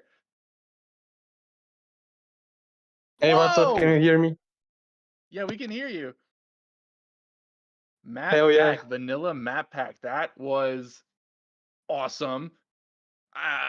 So awesome that I need to stop trying to think of words and use the words I already wrote down to interview you.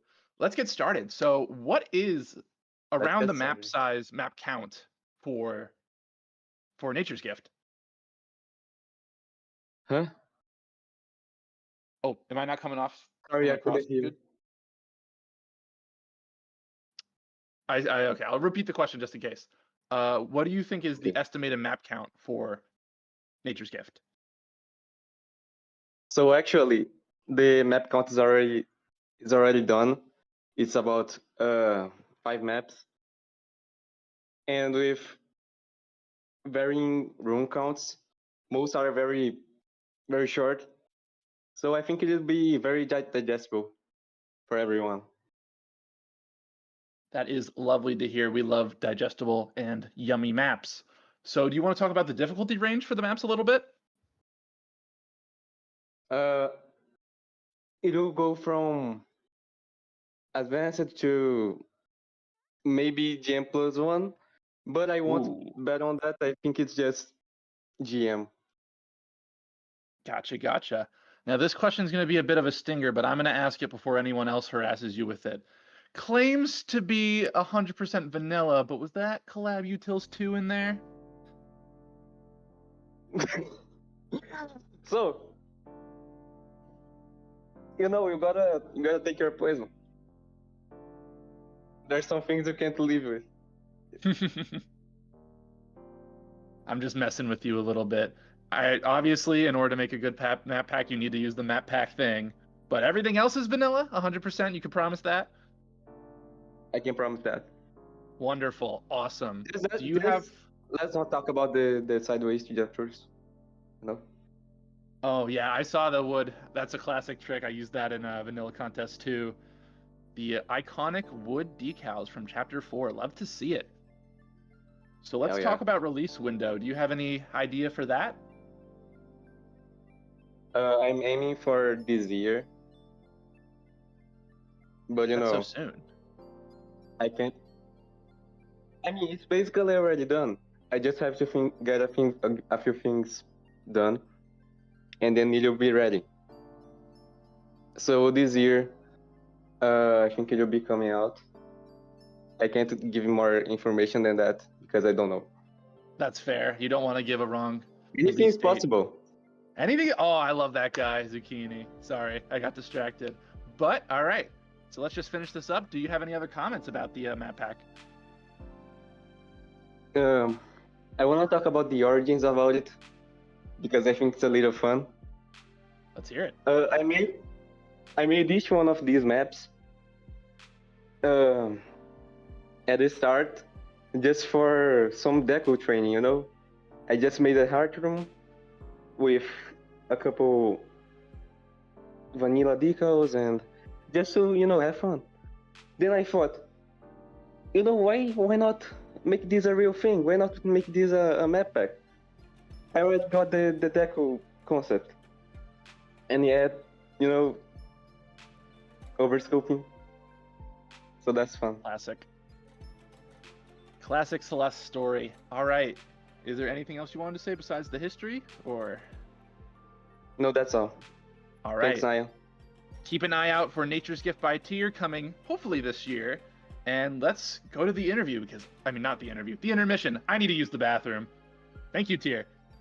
You too, man. Bye. Yeah, thanks again, and I also need to use the bathroom, so make a quick trip to the lobby and we'll get that 5-minute timers going for y'all. Alright, you know, stay tuned for something a little special when you get back, and then the Brainteaser of the Year award. Alright, see y'all on the flip side.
And the winner of the Toho Award is Salad Kornak.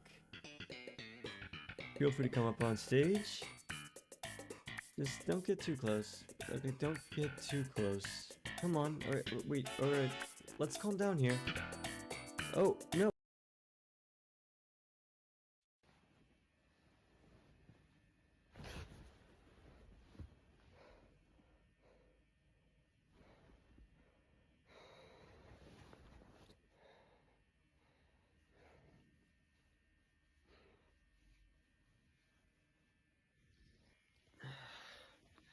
Oh my god, thank god that was a dream. That was terrifying.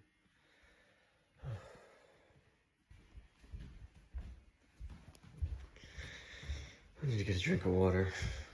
Pronto. What? No, no, no. Help!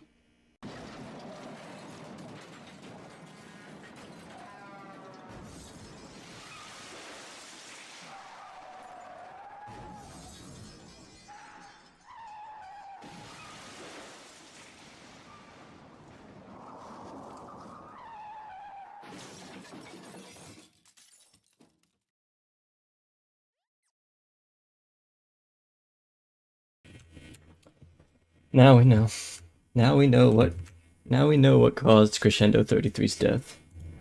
I mean, yeah, I know it's a bit forward of me, but I wanted to, put this art house film out there and, let people know about the dangers of salad Kornak and, many people have lost loved ones. So, yeah, I know this is it's a time for positivity and all that, but I just wanted to, yeah. You get it. But up next is Brainteaser of the Year, presented by Tobiya.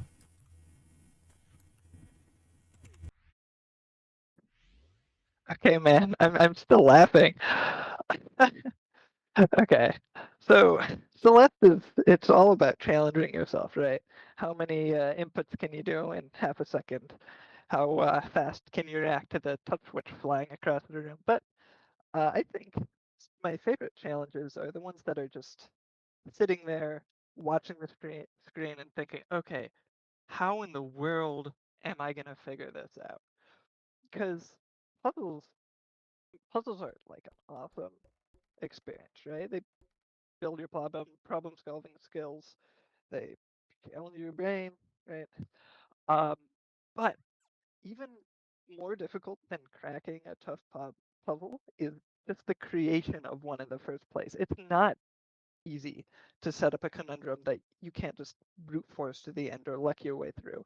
But also, when you do solve it, it feels like the most natural solution in the world. Like, there really couldn't have been any other way to solve that. In this community, we just have so many maps that do that so well. And all the candidates for this award have done a stunning job with just some of the best puzzles I have ever seen. So, here are the nominees for Brainteaser of the Year.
And so the winner of the Brainteaser of the Year award is Debug Map by Adam Kornick.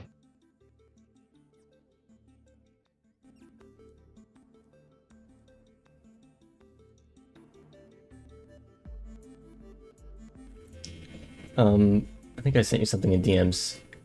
Adam should have a speech. Oh, right. Yeah. Adam says, "Thank you. I'm happy that Debug Map is being appreciated because I do believe it to be my best map yet. And it's also a great representation of the kind of creative work I like doing, which is just coming up with small, distinct ideas with the only requirement being originality. And somehow, it was also really fun to make. Kind of like how the rooms offered different challenges to the player, they also had unique tasks for me as the mapper, keeping the process fresh. Probably why I made 2 updates since its release. Anyway, thanks again for the award and for solving my silly debug puzzles." All right, thank you so much. Thank you, Adam.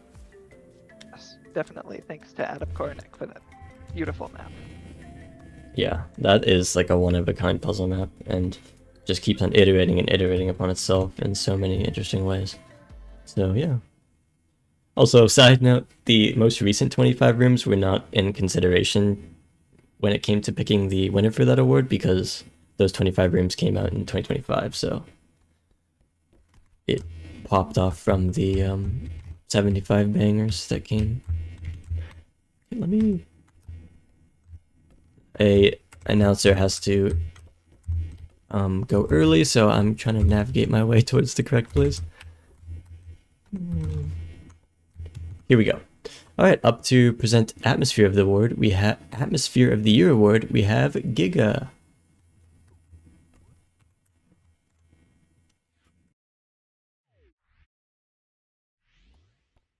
Yo, what up?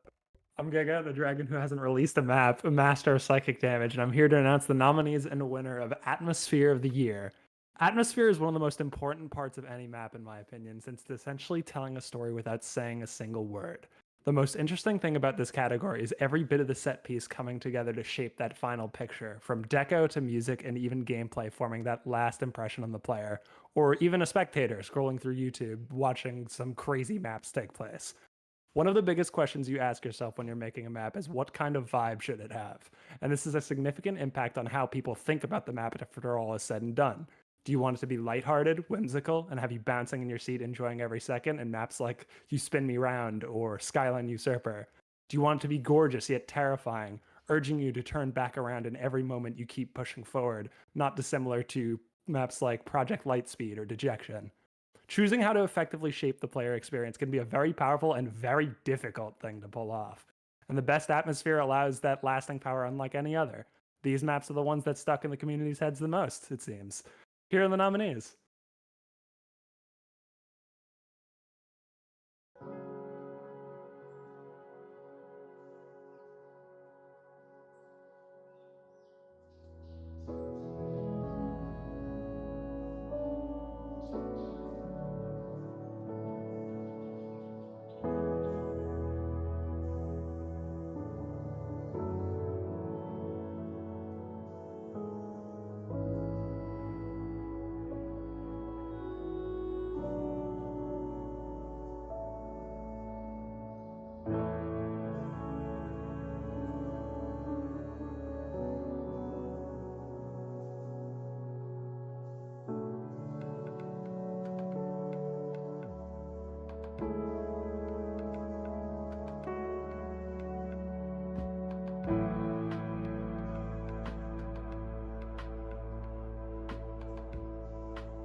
Oh my gosh, I'm so sorry about that.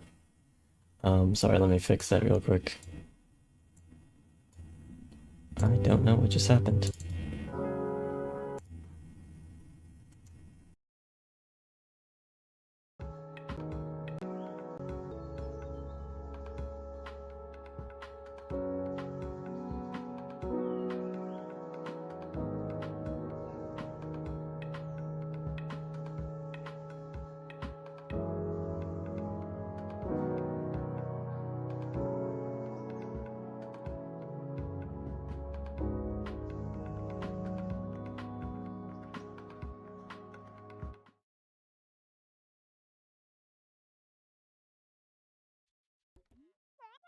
And the winner of Atmosphere of the Year award is Glorious of Mercy by Butcherberries. Congratulations. What the hell? I was eating my mac and cheese. How could you move this up? Hi. That's crazy. I was definitely not expecting to win this. The competition is so stacked on this category. Holy. I have some things that I wrote down. I think there's some things that I would like to thank for sure. The art direction team for Blasphemous, which I stole like 95% of the stuff from, not directly, but you know, a lot of the just ideas I stole it from. And then, you know, Zolly made the color grade that I used, and then Black Zero made the original catalyst with the prompt. But I think honestly, the number one thing, insane thing for the, you know, atmosphere of this map is Goldie, who did the insane music. Like, genuinely, it's Rain World vibes. It's like pure ambience. I think it's going to be released soon, hopefully. But like, it actually carried the atmosphere on his back on that one. Like, I did my best. I made some stuff that was cool. I think genuinely Goldie did the best thing of all time. So yeah, huge thanks. Holy, that was, yeah, thank you so much. Yeah, thank you. That was a banger speech. And yeah, Glorious Mercy is a very distinct atmosphere that can't be felt in any other map. And up next, okay, that's a bit of a spoiler, because I moved atmosphere around. So trailer 5 has Donk and Crispy, so ruminate on that a bit.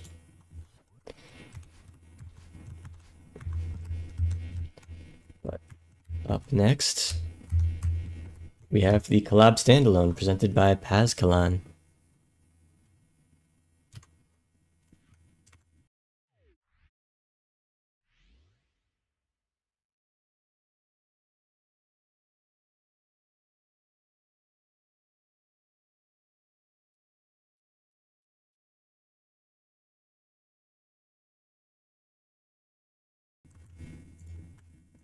Okay, 1 second.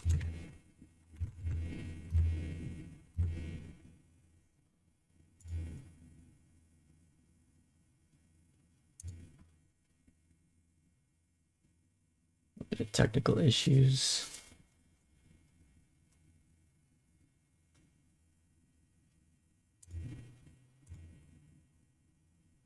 Oh, Pascaline says their mic is trying to kill them. Salad Coronicas, gotta keep your eyes out. Head on a swivel. He can get you at any time.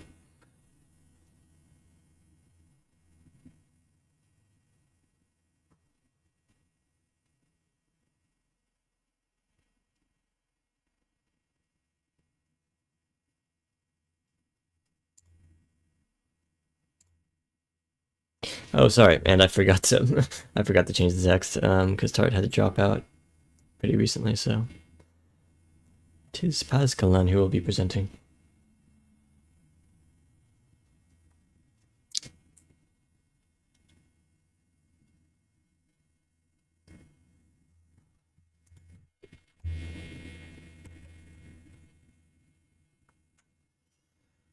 Check.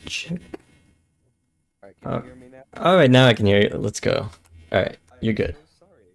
No worries. And also, my voice is kind of fucked because I'm sick right now, but I'm happy to be presenting this. So, there's a lot that goes into making each Celeste mod. A lot of time, a lot of love, a lot of effort, and a ton of support from other community members and friends. And what's more fun than making something you love with a bunch of friends? Imagine, You've made progress on a really interesting mod. You show it to someone, one thing leads to another, and now you're partners in crime.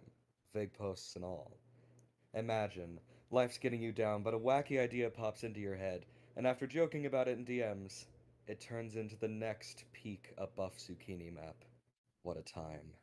Imagine, an event is coming up, and your team of buddies has the opportunity to make a map players will speedrun through on a live stage.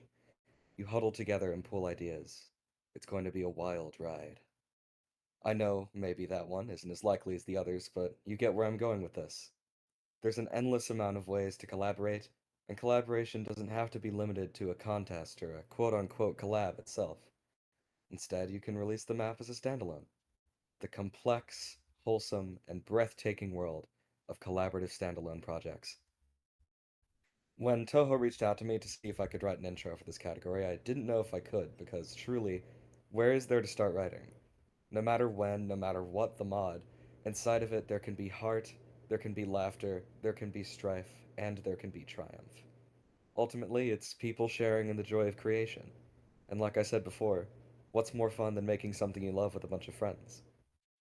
Now, without further ado, these are your nominees for Collaborative Standalone of the Year.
And the winner of the Collaborative Standalone of the Year award is...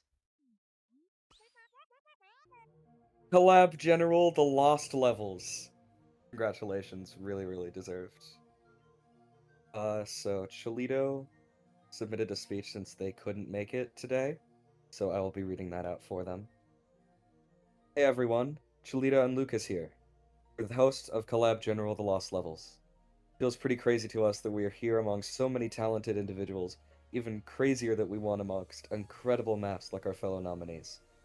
This project wouldn't have been possible without the help of a lot of people. This was a collab that started out as a group of friends trying to understand how Lone worked, and ended as a group effort that we are very proud of. So, thank you to every one of you who helped make this map a reality. You know who you are, and we thank you all from the bottom of our hearts. Wholesome 9000. Yeah, thank you so much. Like, that project restored my faith in, like, Celeste modding. Like, seeing so many new mappers with such distinct creative ideas that completely, you know, upend the previous idea of what modding could look like. Lots of stuff inspired by SJ in very interesting ways, so yeah, huge congrats. Very, very, very cool map. Alright. Up next, we have another trailer.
Puzzle Island. It is still alive. I am so happy to see this.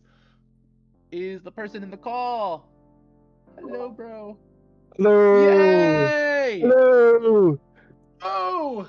I'm so happy excited. that I'm actually a piano. Yeah, you're a piano with It is keys. Let's get on to the interview. So it has been a while since the last trailer. Just how much has changed since that last trailer? Quite a lot. There is a lot more in the mod now. A lot, yeah, just a lot has changed. I have added a story. Well, I'm in the process of adding a whole story to it. Yeah, it's just a lot of work has gone into it. That is, oh, I'm just so excited that this is still being worked on. You have no idea. So let's talk about the map itself. We saw there was some interesting puzzles on the puzzle island. Do you want to talk about those a little bit? Yeah, like just like puzzles that are in the map itself. So I'll make this more narrow, or more, yeah, narrow is the word. So we saw that there was more gameplay, and there was more these kind of full screen puzzles. How is that? What's going on there? Well, there are a bunch of custom puzzles that I have coded for it. I'm trying to make the actual puzzles as non-hand-holdy as possible, but also trying to make them still like doable. There are about actually, I don't really know. There's a lot in the mod, and it's a lot to keep track of. But I am hard at work on it. That is so cool. Do you have maybe a way of articulating just how big the map is, or is it just that crazy? Well, hold on. I actually have LAN open right now. I can just quickly like oh wait, you can't actually see how many rooms are in the map. If you have it open in Celeste, we can do the debug select stuff. It would take a bit to open it. Okay, but then I have done it before. I have done this the debug select thing. And although not every room is being used currently, and some of them are just like leftovers from stuff that I've scrapped, there are around like 700. What?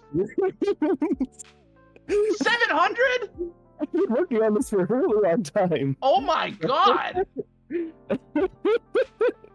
Someone correct me if I'm wrong, but I think that's the biggest standalone ever. Holy crap!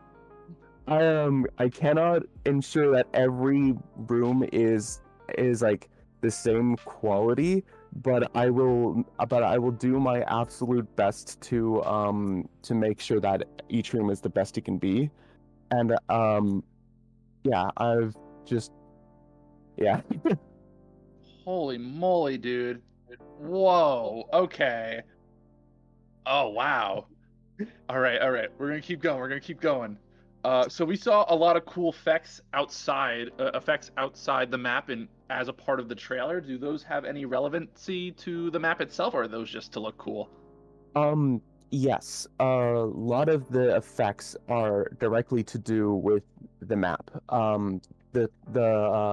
Like the weird like cryptic thing, like the squares, the flickering squares, those have a meaning. The loading screen also has a meaning, although that's a little more abstract. And at the end, those synonyms definitely have a meaning, but I don't want to get into it because that is lore related. Yeah, gotcha. I am looking at the Discord chat right now, and people are telling me you have 6,000 hours of mapping time on this. Okay, well that's not official. That's just that's a rough estimate that Nebulae and I have come up with. By the way, Nebulae has been incredibly helpful. They've just been supporting me the entire time, and I could not have done if they hadn't been supporting me like this much, chances are I would have given up on this a long time ago. but it's just honestly they've been the cornerstone of this entire project, and I'm just so grateful for their support. Yeah, this is like a whole new game at this point. Ooh, that was a voice crack. No one clipped that. So I do want to talk about some other things. How hard does the map get, difficulty-wise? I've been trying my best to make it as close to pre farewell as I can, just because when I started working on it, I was just terrible at the game, and I didn't want to, and I felt that at the time I felt that there weren't a whole lot of maps that were as beginner friendly. So right now there are no required wall jumps or wave dashes, and I'll be quite honest, I don't really know like 90% of the terminology for tech. That's how you know it's good. Yeah, I've been pretty much completely focused on the mod, and so I might need some help with making it a bit more up to date in that regard. But yeah, I do think at some point I might add some more complicated things that do require more advanced tech, but I want to make sure that the main part of the mod is doable without that.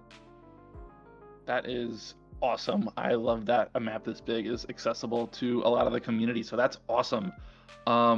This is maybe a bit of a tricky question, so if you can't answer it, that's fine. But do we have an idea on when this is going to release?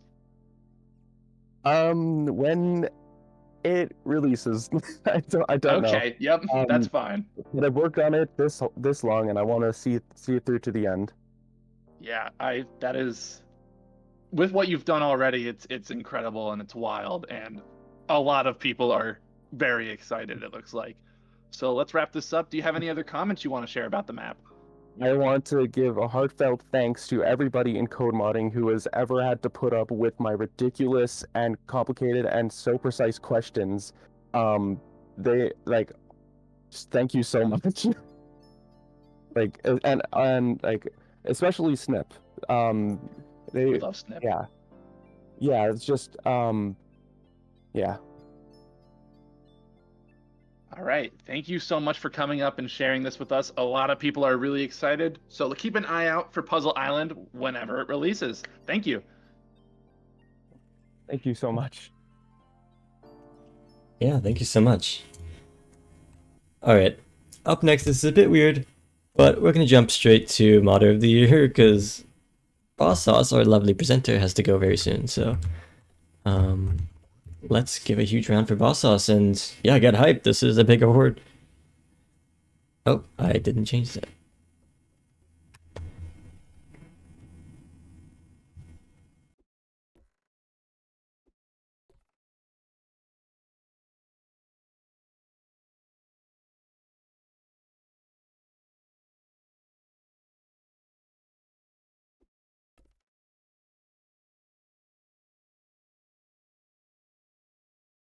Hi, I'm not supposed to be presenting Modder of the Year. I think there's some sort of mistake.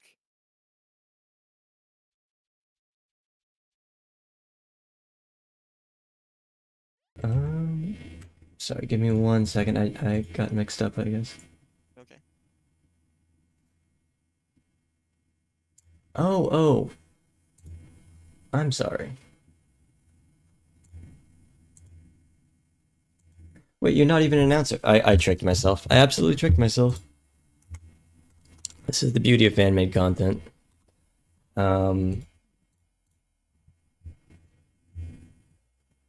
Okay. Yeah, sorry about that. Well, I guess we'll go back to the community award, which was supposed to happen right after the trailer and is happening. So welcome Donk back on the stage. Sorry about that mix-up. You just gave me the biggest heart attack of my life. I'm just gonna say that. But okay, all right. Community awards. We love community awards. We love the community. Hello again, my friend. Welcome back to another community award. So let me ask you all this question. Have you ever collected a strawberry in Celeste? This may seem out there, but weirdly enough, strawberries are actually the iconic main collectible of Celeste. Well, I've never actually been good enough to beat Celeste myself. I've heard that if you collect enough strawberries, Madeline makes a pie at the end, and that's awesome. But did you know that there are also golden strawberries? Yes, these strawberries are much, much harder to obtain than the run-of-the-mill red strawberry. However, collecting these golden strawberries has become one of the most entertaining parts of Celeste modding. It can be tragic, hilarious, and invigorating to see the journey of a Celeste player goldening an extremely difficult map. And we can't forget one of the biggest aspects of golden strawberry hunting, which is the insane amount of effort that some can take. So that's why it's so important to keep tabs on which berries people have collected. With better documentation, we can more effectively celebrate and cheer on those who conquered these monumental tasks. But managing a database of the copious amounts of Celeste mods and their most dedicated players is a monumental task of its own, comparable to conquering these insane challenges themselves. So, it's my pleasure to present the Challenge Historian Award to some people who have been extremely involved in making the Celeste custom map golden and clear scene as popular and easy as it is to get into today. I mean, let's be honest. If you've ever actually checked out the goldberries.net website, you'll know just how much attention and care was put into making the site as extensive as possible when covering the players who have golden certain maps. It's also important to consider just how many golden runs have been verified. And I haven't even mentioned the features of the website yet. It's extremely useful. Golden warriors, or even just curious casual players, can now easily sort through and search for any golden map or golden list map they want. Goldens can be logged with a simple click of verification, and difficulty suggestions can be taken into consideration. This level of care and commitment is extremely impressive, and it's not just golden runs that need to be verified and logged, but also the runs of all the hardest maps too. Even just a room of one of these insanely tough maps can be as hard as some goldens on their own, which means players of these extremely hard maps will also want their achievements to be documented. The hard list is also worth recognition, as it is incredibly polished. You don't even need to imagine how much work this is to upkeep, as you can see all of their hard work on the website. Map difficulty changes are shifting, the number of clears on a new map denotes progress. An amazing presentation makes browsing each map logged into the website like reading a wonderful storybook. So, with all this in mind, I think it's time that the people behind the golden list and hard list get some much deserved recognition. The Challenge Historian Award goes to Vidi, the golden list moderators, and the hard list moderators. Congratulations and thank you for all that you do.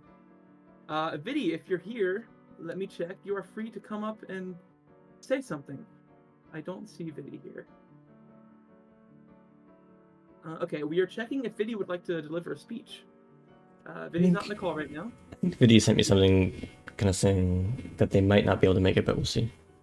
Oh no, okay, we'll wait a little bit first, but yeah, I mean, the golden list and hard list, like, these have been monumental for the Celeste community. I guess I'll just speak about them a little bit while we wait. We'll give, like, a little bit of time for Vidi to join, but I feel like the amount of attention that these lists have brought to the community can really not be understated, because some people who don't even touch maps have looked at these and just been, like, enamored by them, and that's probably convinced them to play maps. And the hard list has become, like, honestly, I feel extremely, like, iconic in the community. I know Geometry Dash had this phenomenon where extreme demons were just so crazy and they were elevated a lot, and I feel like the hard list is like that for Celeste, and it's really, really hard to make some crazy hard levels, and it's even harder to document them and keep them safe sometimes. So yeah, Vidi and all the moderators for these two websites, they did a great job. So yes, it doesn't look like Vidi's coming. But yeah, with that out of the way, I'm off to beat Chapter 7. Let the ceremony continue. Alright, thank you so much for that. Yeah, up next we have Esoteric Map of the Year, presented by Blacklight.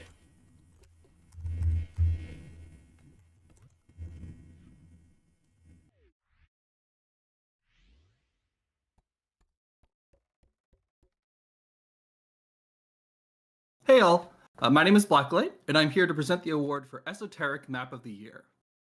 One of the most important aspects of modding is that it gives us a platform to create, to express ideas, and to share them with the world. The maps in this category epitomize these values, using deep storytelling, non-traditional gameplay, and unique map structures to convey ideas that are both personal and powerful. I personally had a blast playing through these maps, poring over and discussing them with friends for hours, or alternatively, just watching one of Gamation's semi-annual videos about them. By breaking the rules of conventional map design, esoteric projects push the medium of Celeste modding forward. That's why, instead of showing the nominees here today, I'm excited to announce the start of the Celeste Modding Awards ARG. You can join by typing !play in the chat. But in all seriousness, and without further ado, here are the nominees for Esoteric Map of the Year.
And the winner of the Esoteric Map of the Year award is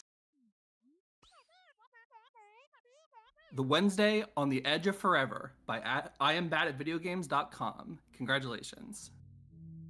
Unfortunately, IamBadAtVideoGames.com couldn't make it here today. In lieu of an appearance, they have instructed me to tell you all, it is Wednesday, my dudes. Thank you very much, and congrats again. Short and sweet. Perfect. Yeah, that is an incredibly weird map. Yeah, I definitely one of my favorite maps of last year. Absolutely mind-blowing. Alright, wait. I'm gonna double check with Vidi, because Vidi just barely missed it. Do you wanna hop in VC right now, Vidi, or...?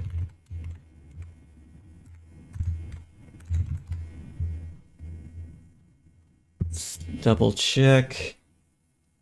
I'll give them like a full minute and a half. They just barely missed the last award, so that was a bit unfortunate.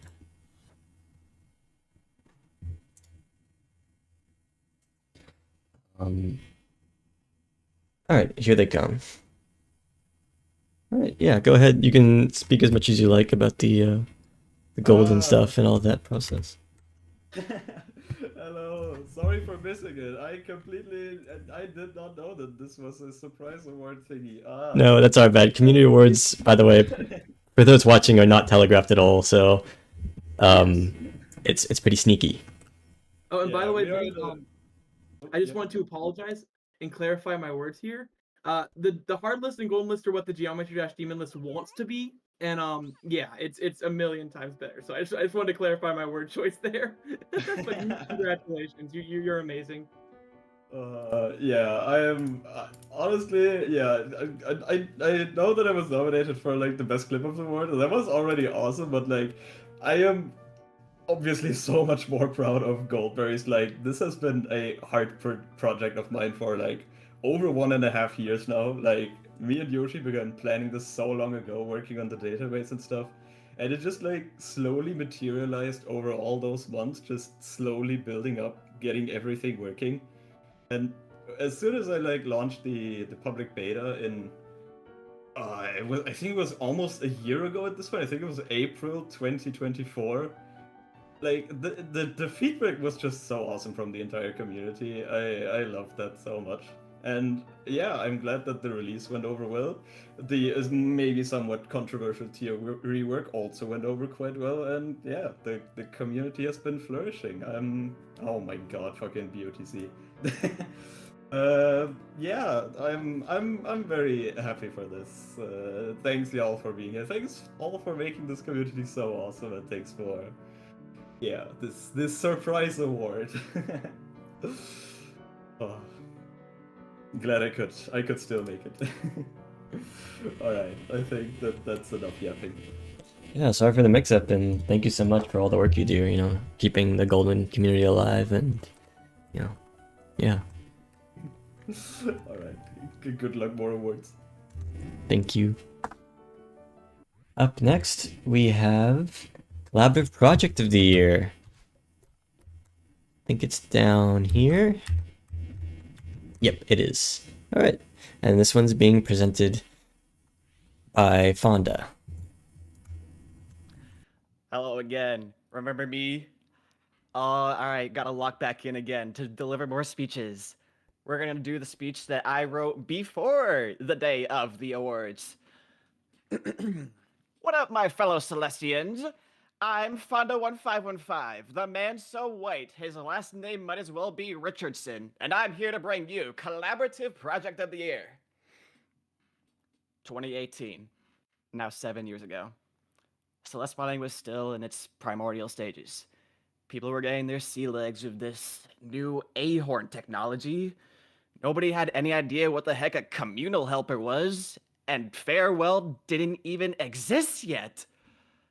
However, on one fresh summer day, someone gets a bright idea. Let's make something together. And so they did. A bunch of mappers from all over the place banded together to make some cute little creations and package them all into one big gift box we now know as the 2018 June collab. Sure, it was a little rough around the edges, and I bet half of you listening have never even heard of it before, but you know what? That was okay, because it was fun, and because they accomplished their goal.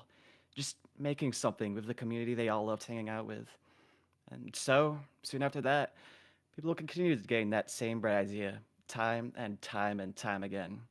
This time, let's make something bigger and better. Let's host a Halloween event. Or how about a contest where the best map wins some dinky little prize? Maybe you can do a collab to celebrate I Am Dadbar reaching 1,000 subscribers. Maybe we could even make a sequel to that collab. And maybe, just maybe, that sequel could grow to become a crowning achievement in communal spirit with works from over 80 different authors and support from every creative facet we've ever curated. Maybe it could even be spring themed. I first dipped my toes into this community when the Spring Collab released, and the first thing I did was read every single line of credits dialogue. That, let me tell you, I was blown away by how many people showcased their passion and love for Celeste in such fascinating ways. Now, 4.5 years later, I'm still being blown away by it. These labors of love have only continued growing in their scope and passion, with much of today's community being drawn in by map packs like Strawberry Jam or Winter Collab, multi-person campaigns like Into the Jungle or Superfecta, contests like Breeze Contest or any of the Dadbod contests, and even this award show itself. Yeah, this award show, the one you're watching right now. It's the culmination of hours of communal effort. I think it makes sense to consider a collaborative project. So, as I stand on this stage, thoughtfully constructed by Nyan and smoothly orchestrated by Toho, with art masterfully drawn by Spooky, Nerford, and Asgore, and work from tons of other amazing collaborators, I hope to usher in the new generation of the same communal spirit that brought me here in the first place. After all, in the end, it's all about the friends we made along the way. Now, with all that being said, let's see the nominees for Collaborative Project of the Year.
And the winner of the Collaborative Project of the Year award is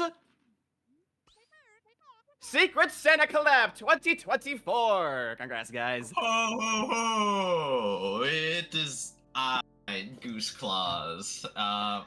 Okay. Okay. You may come up, Bossel, if you want to. I mean, Bossel, 9 if you want to say some words. You're like, I'm overwhelmed right now. Hello. Thank you. Oh gosh. Okay. I'll just read off what I was saying, and I'll throw some more stuff here and there. So I started the first Secret Santa collab in 2022, and that was really my introduction to the community. I'm gonna not make this about me for so long because it's a community thing, but I wouldn't be here without this grand event, and I'm very grateful for it. And part of the core of getting me into this beautiful community was just seeing all the creative processes and like what went through people's heads when they had to ask themselves how to make a good gift for this person. And the idea of gift giving is a very universal one, and seeing the lengths people went for others was astonishing, and it was unlike anything else. I hope Fonda's speech from earlier can hopefully attest to that.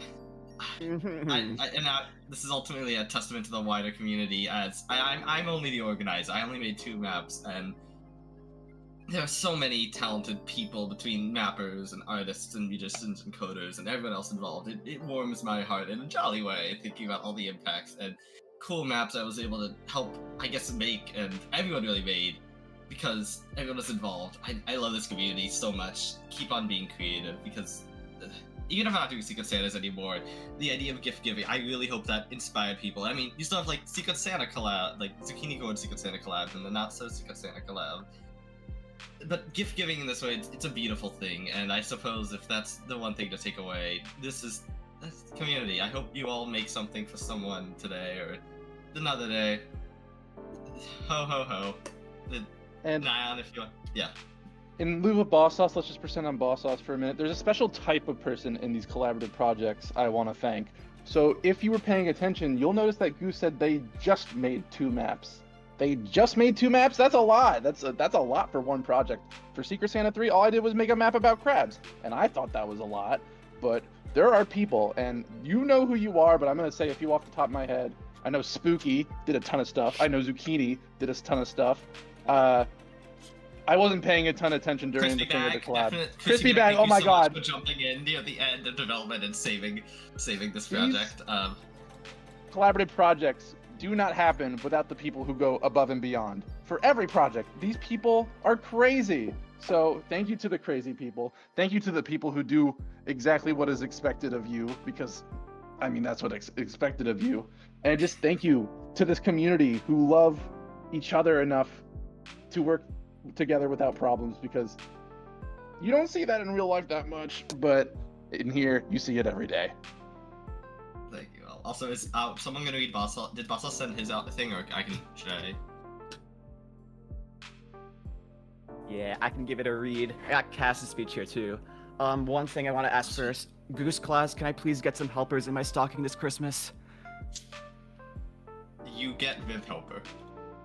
I'll take it. I'll take it. Thank you so much. All right, let's go through these speeches here. This first one comes from Boss Sauce. Hello, everyone. Unfortunately, I had to leave to go see a concert right before I could give the speech myself, but here it is. Sorry for confusing Toho. Yo, I'm John Santa. I was also a host for the 2024 Secret Santa collab, and out of all of the collabs I've been in, this one is the most special to me. Whether you were a mapper, an artist, a musician, a playtester, a coder, or just a cheerleader, it was fantastic working with every single one of you to create something truly special. The hard work put into some of these maps, no pieces of art, really shows. Naturally, I would also like to thank the other organizers. Thank you so much for putting up with some of my shenanigans. As much as I wish I did, I don't have eyes everywhere. I know that all of us had a lot of IRL stuff going on during development, and I think that the overall structure and organization of Secret Santa would have crumbled to dust without y'all. Lastly, and I know this is a bit cheesy, I would like to thank the entire community. None of this would be possible without all your support. I truly mean it. One last thing. Tune in to GDQ's Trans Day of Visibility celebration event today. Carrera will be doing a Voyage 100% speedrun at around 9:30 p.m. EST. Go show her your support. And here's one from Kazd. Oh,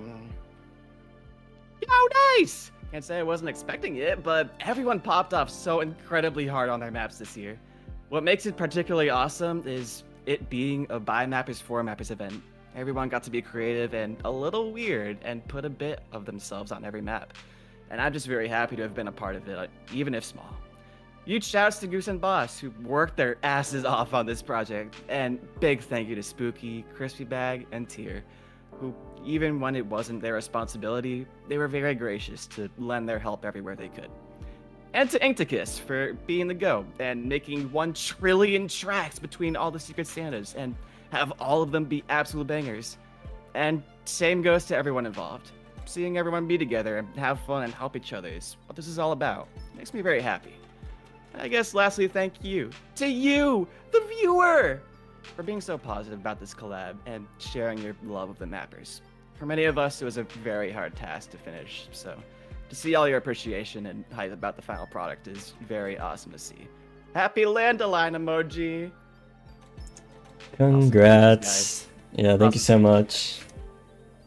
Yeah, that collab definitely like redefined what a Celeste map could look like in so many different places, and the communal effort was outstanding. So huge congrats. And I think there's a mix-up in the editing process. Standalone release has 6 nominees, and so does Collaborative Project, but the 6th nominee wasn't shown here. So beginner collab, shout out, another banger collab that came out in 2024 that y'all should also go play. All right, thanks so much. Up next, we have not Atmosphere of the Year, because we did that one. We actually have a trailer. I forgot. Yep. Mixed it up. All right, the final trailer coming up soon. I've already spoiled that it's from Crispy and Donk earlier, so think about what that could be. What could that be?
Well, well, well. What do we have here?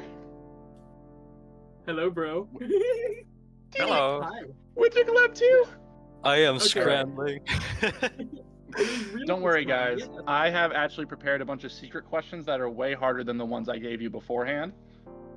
So it's actually going to be a really hard interview. That cool? Oh no. Okay, first question.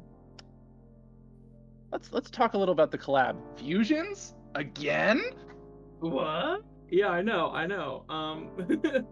So yeah, fusions were obviously a big focus of Winter Collab 1, and they're definitely not gonna be in the backseat in this collab. They're also gonna be the focus. So Crispy, did you have anything to say about fusions? Yep. Not only are the levels gonna be fusions, we are going to like implement it in as many parts of the whole collab as a general. What it is, I can maybe clarify later, but I look forward to it. We really want, like in the original Winter collab, right? It was like the coolest thing about it, how like things fused. So we really wanna like re-explore that idea with 4 years later with all these new tools available. Yeah, I think this is... Oh, Donker, sorry. I cut you off. Yeah, I was gonna say, well, no, you can go ahead, man. Go ahead. Well, I was just going to ask another question, so...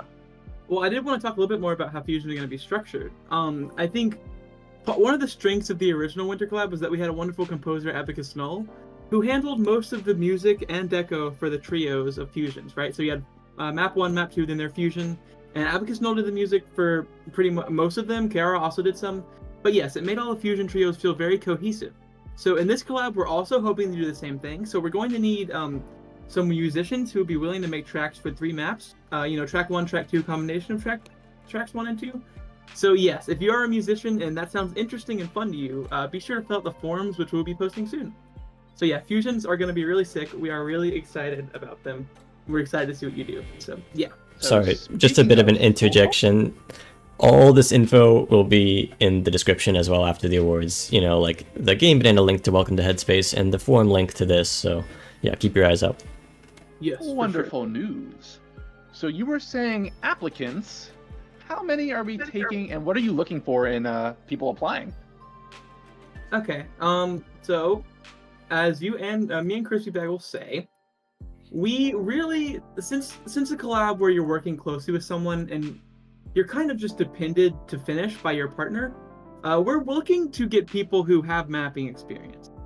Now, don't get me wrong, if your fusion partner has a ton of mapping experience and you're new to mapping, there's a chance you could also get accepted. We just want to make sure that fusions will be completed in a timely manner, and yeah, we want to make sure that the fusions will be done, and with someone who has a lot of mapping experience, you sort of become obliged to like help out someone who doesn't with a fusion. So Crispy, did you want to say anything about that? Yes, I really want to stress that the way we are gonna take applicants, it's not gonna be in individual mappers, but rather like pairings. So what we want to see is 2 mappers that like sign up together, and to sort that out beforehand. Make sure that you can count on each other. Yep. So what you're saying is we're running duos this collab. Yes, we are. I thought that would get a chuckle out of you. I'm sorry. Fortnite's going to be a big focus, and no, I'm kidding. maybe for you, maybe you're kidding, but let's talk about a roadmap for the release of the project. Yeah, we were going to have a month mapping period. Don't worry, the maps are going to be small because you explore like 2 small concepts and fuse it into another concept. So we want to keep each room around, each map around Spring Collab length. We account for this taking about a month. And then for the next phase, we also have a month to make the fusion maps. So that's gonna be the road on the development side. How much more time we need after that, we don't know yet. But we are currently very much in the process of getting everything ready. Like it's almost good to go at the moment. We're just like handling some more organization stuff that comes from us. We are planning to start around May. That's when the mapping period officially begins. Yeah, around mid-May, we're hoping to do like almost all the mapping done over the summer, so people have time to make sure they get their fusions in order and everything like that, and also so that we will have time because we both are grinding right now. So the summer is a good chance for us to both get some time to really host something special, and we are really excited to do it over the summer with you guys. That sounds so slay. So It's really this sad looks that like you're not gonna be in it, Nyan. What? He's lying. But yes. So now you made me lose. No, I got it. So this is going to be a pretty popular collab for people trying to join. Do you want to give an estimated count of how many mappers you're planning to let in? Yeah, sure. We can do that. So obviously this number is not set in stone. It's going to change a lot. But depending on how many, like just the scope of this collab, we don't want it to get too crazy, right? Obviously the mapping period is going to be like a month for map, month for fusion, so that's going to be pretty tight. So we're thinking around 40 people will be let in, maybe a little less, maybe a little more, but with that there will be 60 maps in one lobby, which is kind of crazy, and we think 40 is a pretty fair number. If Crispback had any comments about this, what did you have anything to say, Crispy? I'm not looking forward to the 4,000 by 4,000 lobby. We're gonna have to yeah. So I think this number It's okay. is really generous. Like Breeze Contest had 75 maps, but the way the lobby for Winter Collab is going to be structured might make it a bit harder to do more maps. Which no spoilers on that. But yeah, so yes, 40 is probably our cutoff. But like I said, I didn't say this, but this does not include non-mappers. Like, we're gonna need playtesting, spriting, musicians, all of that good stuff. And we would love all the help we can get, obviously. So we're gonna be accepting a lot more of those types of people too. So excited, Awesome. and yeah, that's probably gonna be a little more on that. We are going to submit 2 forms, one exclusively for the mappers and one for everyone else, because we do recognize that we really can use some help on all fronts. So we created an entire extra form for that. Yes. If you are interested in helping us out, please feel free to reach us out. Please feel free to fill in the form. Yes, and for those of you in Celeste Cord, I did actually post all of the links in Modding Whip. They will be put in the description of the video later, it sounds like. But if you want to go ahead and check those out real quick while we're talking, look through, do a quick brush, you can do that right now. So, but yes, go on. Yeah. So it looks like this is going to be pretty selective mapper-wise, but it looks like everyone's going to be able to have their feet in the Winter Collab water. That was so Toho of me. I'm sorry. That's Are you should we going to see any? I do a little bit. Are we going to see any familiar faces from the original Winter Collab? Okay, yes. So obviously, I was a half host, co-host for the original Winter Collab. Careless Anonymous was the other host of Winter Collab, and yeah, we are planning to get some old Winter Collab mappers, maybe some who haven't even actually mapped for a little bit. That we're hoping we can get them back. Yeah. So obviously they will probably get some sort of. We want them in the collab because they help with the original. So if they want to help out, they're welcome. And yeah, that's a big hope for us. But yes. Okay. Did you have anything to add, Crispy? Nope. What I will say, I am obviously like the new guy here, right?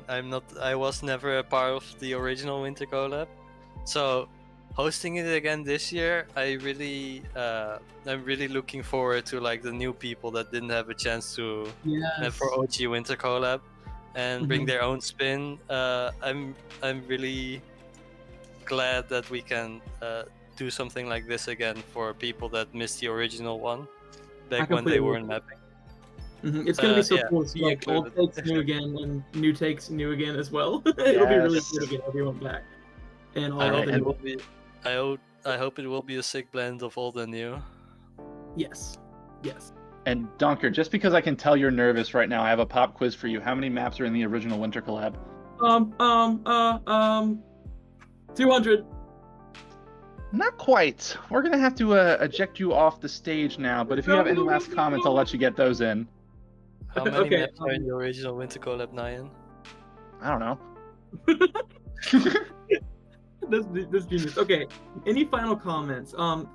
Well, I guess I would like to add that I'm really excited for this collab. I think Breeze contest was really helped me become like a good host of projects like this. Like I think definitely we're gonna be able to get this done. But I will warn the deadlines, as it mentions on the forum, will be pretty strict. So there's gonna be more info on that on the forum. But yes, we really need to make sure that these deadlines are met because of the way fusions are structured. But yeah, Crispy, did you want to add anything? No. Okay. Well, I guess I do have one last question for you guys. Is this going to release in winter? Hopefully not. We're hoping for probably towards the end of the year release, fall or later. So maybe winter, but so hopefully not. Perhaps not a winter collab at all. How curious. Now get off my stage! Bye. Join the collab. All right, see ya. What a lovely fusion feast. Alright, on to the next award, which is going to be Debut Modder of the Year Award. Let me find my way over. This will be presented by Quinnigan, the lovely creator of Secret on Celeste. No, I did What was not it make called? that. Crisis on Celeste Mountain, sorry. Yes. Which won an award last year. Alright, go ahead, sorry. So, I'm always hearing talks of, old gens and new gens, and I guess apparently I'm in the former category, even if it feels like the Dad Bod New Year's contest just happened yesterday. I started my modding career almost 4.5 years ago, and I can confidently say that the Celeste community has some of the most talented and passionate game designers, artists, musicians, and so much more that I've ever seen in one space. I hope, pray, and believe that this community has become a representation of what the future of the games industry will look like, and I couldn't be more excited. I've met so many incredibly talented people in this community who have been modding for 5, 6, or even 7 years now, as well as equally talented people that have just started out in the last year or so. And I'm certain there are plenty more to come in the near future. Anyways, today I'm here to honor the amazing people that began their modding careers within the last year. Some of them brand new to Celeste in this community, and some who have been in this community for years, but only decided to begin crafting their own mods in 2024. It's truly inspiring to watch new modders hone their skills and advance in their art form in such a short period of time, and I wish all the best for every modder that started out the past year. So, without further ado, here are the nominees for Debut Modder of the Year.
And the winner of the Debut Modder of the Year award is Crispy Bag. Wait, I'm still like reeling off the Fusion Collab thing. Okay, thank you so much. I'm really glad that I won this one. I really wanna thank everyone that helped me and like stood by me with all the modding I've done this year. I think modding is not a process you do alone. I think it's like a thing you do with other people. Stuff like Victory Lap, where you like put your heads down and suffer together to get something down in time. Or Where the Wind Takes You, where 39 individual mappers just like come together, make a room, get it done quick. But most of all, I really want to thank Catfish Collab. Catfish Collab was such like a good space for me to grow as a mapper. Everyone there was really supportive. There was a lot of passion in that collab as well, and I was really able to give it my all. If it wasn't for like other people, I don't think I would have ever gotten this far in mapping and stayed on top of the game for this long. I made like more than 20 maps in a year, which is insane. But it's because of other people that I'm able to keep doing it. Also, I really want to thank everyone that plays my maps and DMs me about it, or like, I encounter it through ego searching, which I do a lot.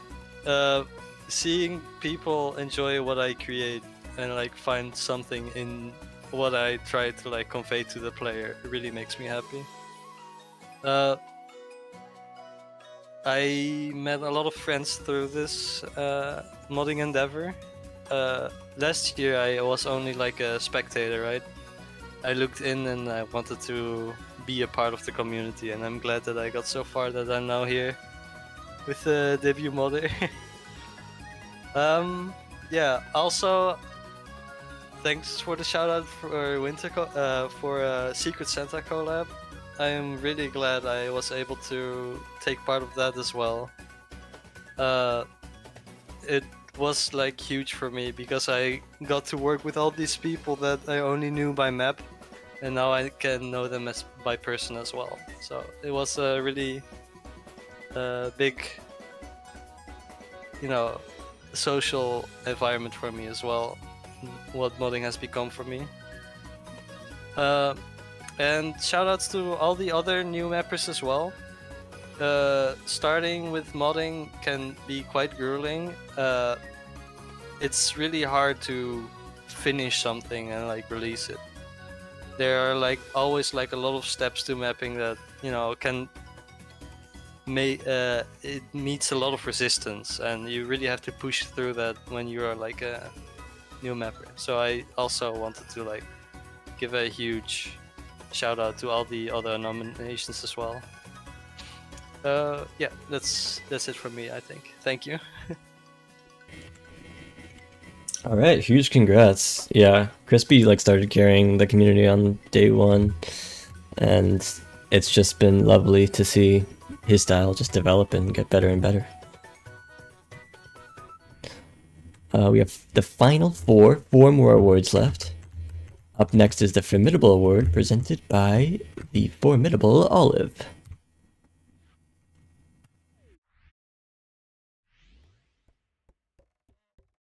Hi everybody, I'm Olive, and today I will be presenting the Formidable Award. This category focuses on Grandmaster and Grandmaster Plus maps, and gameplay at this difficulty can be incredibly challenging and complex. But despite that, it's some of the most fun I've had playing the game. Without any limit on difficulty or tech, it's possible to create some of the most insane looking, fucked up, and sometimes silliest gameplay you've seen. You got insane speed chains, juggling multiple Theo crystals, 1F spam, and possible dashless movement. Grandmaster maps provide an experience you can't get anywhere else in the game. But I believe there's an important balance between difficulty and gameplay quality. Mappers generally need a deep understanding of the tech and gameplay in order for the map to play smoothly. And at the Grandmaster level, this is incredibly important as players could be spending dozens of hours on singular rooms. Like, I'm okay with having to suffer for multiple hours on one room, but I still want to be having fun. It's easy to make extremely difficult gameplay, but it takes lots of skill and experience to create difficult gameplay that stays enjoyable. And when a map does strike this perfect balance, it can lead to some of the most fun, unique, difficult, and unforgettable experiences you can have in the game. Here are the nominees for the Formidable Award.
And the winner of a Formidable Award is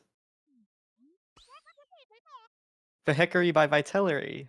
I think I pronounced that right. Congratulations.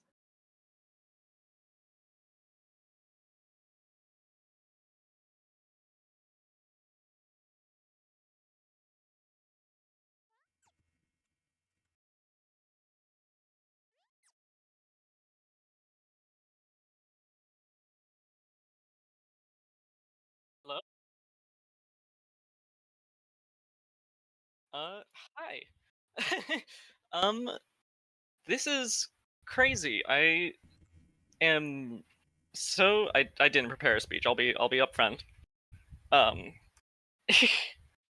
uh, I'm so honored that this project that I had been working on for so long, is I made that map for myself.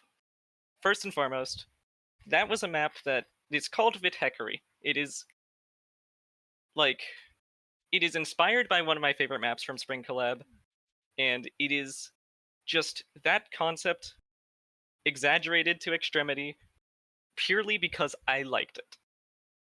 And in a way, that's what the map is about. The map is about making something that you love, even if other people wouldn't like it necessarily, because that's what I think is most important to do. And the fact that I did that, I made something that is for me primarily, and so many people liked it that I apparently won over so many other maps that I think deserved it. Like,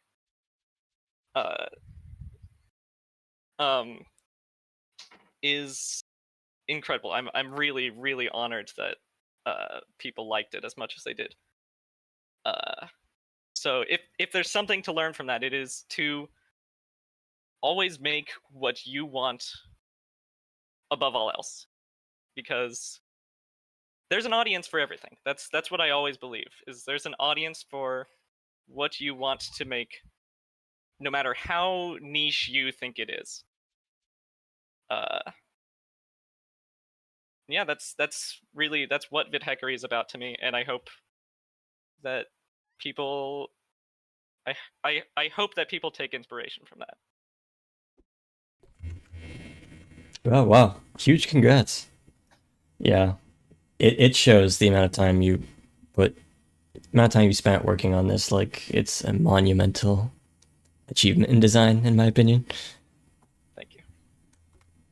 All right, up next we have the final community award, and after that there's only 2 more awards. But let's welcome Donk back onto the stage for the Lifetime Achievement Award. Okay, yes. So, welcome to the final community award, the Lifetime Achievement Award. They wouldn't let me name this one, but this name is honestly extremely valid. So, I'm actually extremely happy that I have the honor to give this award. This award is for someone extremely special, someone who consistently is a source of joy and an impact on the community. I don't think I'd be able to imagine the Celeste community being what it is today without this amazing human's Midas touch. I'm sure we've all had some sort of experience with watching this person play the game Celeste. However, whenever I watch this person do their thing, I feel like it's much more than just playing Celeste. My face often lights up with laughter when I watch them, but on the opposite side of the coin, my heart rate can also spike when they're getting into the bowels of a golden run. I believe this person doesn't just play Celeste, they share Celeste. They make the game so much more accessible and enjoyable for so many people. They highlight amazing creators from the community, and also chase after some of the hardest feats in gaming. They create incredibly polished documentations of their amazing journeys for everyone to experience on YouTube. Yes, it's such a joy to catch them when they're live on Twitch. Anyone who has joined their streams will know this. It's really hard, dare I say impossible, to describe just how touching and kind this person is without seeing them in action. But you can definitely see just how much work and love they pour into this community consistently with their amazing videos and streams. The quality of what they do is amazing, and they have a level of dedication that is honestly just inspiring, and I respect them a lot. The level of commitment needed to keep playing the same level for over a year in hopes of doing it deathless is just so impressive. So, before she says, Donker, you can't do this to me, I'm gonna do it. I present the Lifetime Achievement Award to none other than the amazing Parrot Dash. Thank you so much for all that you do. It's amazing to have you, and you've touched my life more than you probably even know. would you like to say anything? I know she is here, so yes. We love you, Pear Dash. You are the absolute best. Feel free to unmute and say a few words. Hi. Hello. Thank you so much. I mean, I talked a bit earlier, but like, thank you so much. That like made me feel things. Thank you. Yeah, I'm so happy. I got like, I says you, but I'm so happy that I'm like here doing I can do this thing, and that like people enjoy watching me do this thing. And it's like, like I mean, I've struggled a lot with like school and jobs and like stuff is like difficult for me, and this is something that I like actually just really enjoy and that I'm really passionate about and that I'd love to keep doing like forever. And I'm so glad that like I'm in a position that I can do that, and a lot of people support me with that, and that like people keep watching me be silly and do all this cool stuff. And well, I'm honored. Thank you so much. Yeah, thank you so much for all that you do. You really have touched my life, and I'm sure the lives of so many other people. So you're really amazing. How are you feeling right now about this? I don't know. I'm feeling a lot of things. Well, thank you so much for you do and for what you do, and just thank you. You're awesome. Thank you so much. Thanks everyone. Shout out to this community. This community is awesome. It is awesome. Huge shout outs. We love you, Pear Dash. Thank you. We love you too. We love you. Yeah. Truly like one of the fixtures of the community. Huge respect, and yeah. Here's to many more years. We have 2 awards left, just a measly 2. And up next, Modder of the Year. While I did have fun gaslighting Boss Sauce on complete accident, we have the true beginner GOAT Banana23 here to present.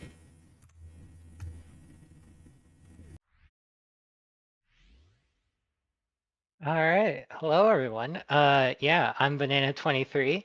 I made the beginner campaign Banana Mountain. It's grown to be kind of popular, which is nice to see. And the Another Farewell maps, series of maps, if you've also played them. And I just want to say that I think this community and the modders in it are just like so incredibly cool. And I think we've seen so much of that throughout the show so far. Now, I don't really interact a lot with the community outside my group of friends. Shouts to social anxiety for that one.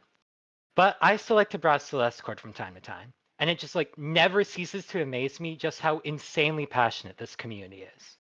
Like, I still think it's kind of insane that there's just so many talented people together in a single spot who are dedicated to producing such insanely high quality art that's just bursting with character. I swear, like even random maps that you can just find on Olympus are just dripping with passion that can only come from the simple desire to just create. And coming from a person that likes to make things from time to time, this community's desire to create stuff, whether that be drawings, pixel art, code, music, or level design, is easily my favorite aspect of it. Now, to be honest, I don't think any award show, bound by the limits of time, could ever truly do justice to our community. But hopefully, this award can at least acknowledge a sliver of the work so many amazing modders have done for this community, and hopefully inspire others to create art of their own. So, with that out of the way, let's see the nominees for the Modder of the Year.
And the winner of the Modder of the Year award is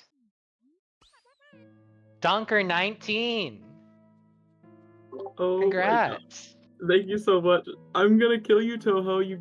I told myself I wouldn't cry, but then you went and put my first map I ever made on there. Oh my god, I'm gonna kill you. Okay. Wow, okay. So, I have a bit of a long speech this time. I'm sorry. I just get very sentimental. So, I'm extremely honored to accept this award, and I'm sort of just in disbelief right now. Last year, I when I won Standalone of the Year, I cried a lot. So this year I came prepared, and I have a giant jug of milk. So whenever I feel like crying, I'm just gonna take a swig from the jug of milk. Okay, this is real. This is real. So, first of all, I'm sorry for lying last year. One of my biggest points last year was that I was going to take a break from modding. Oops.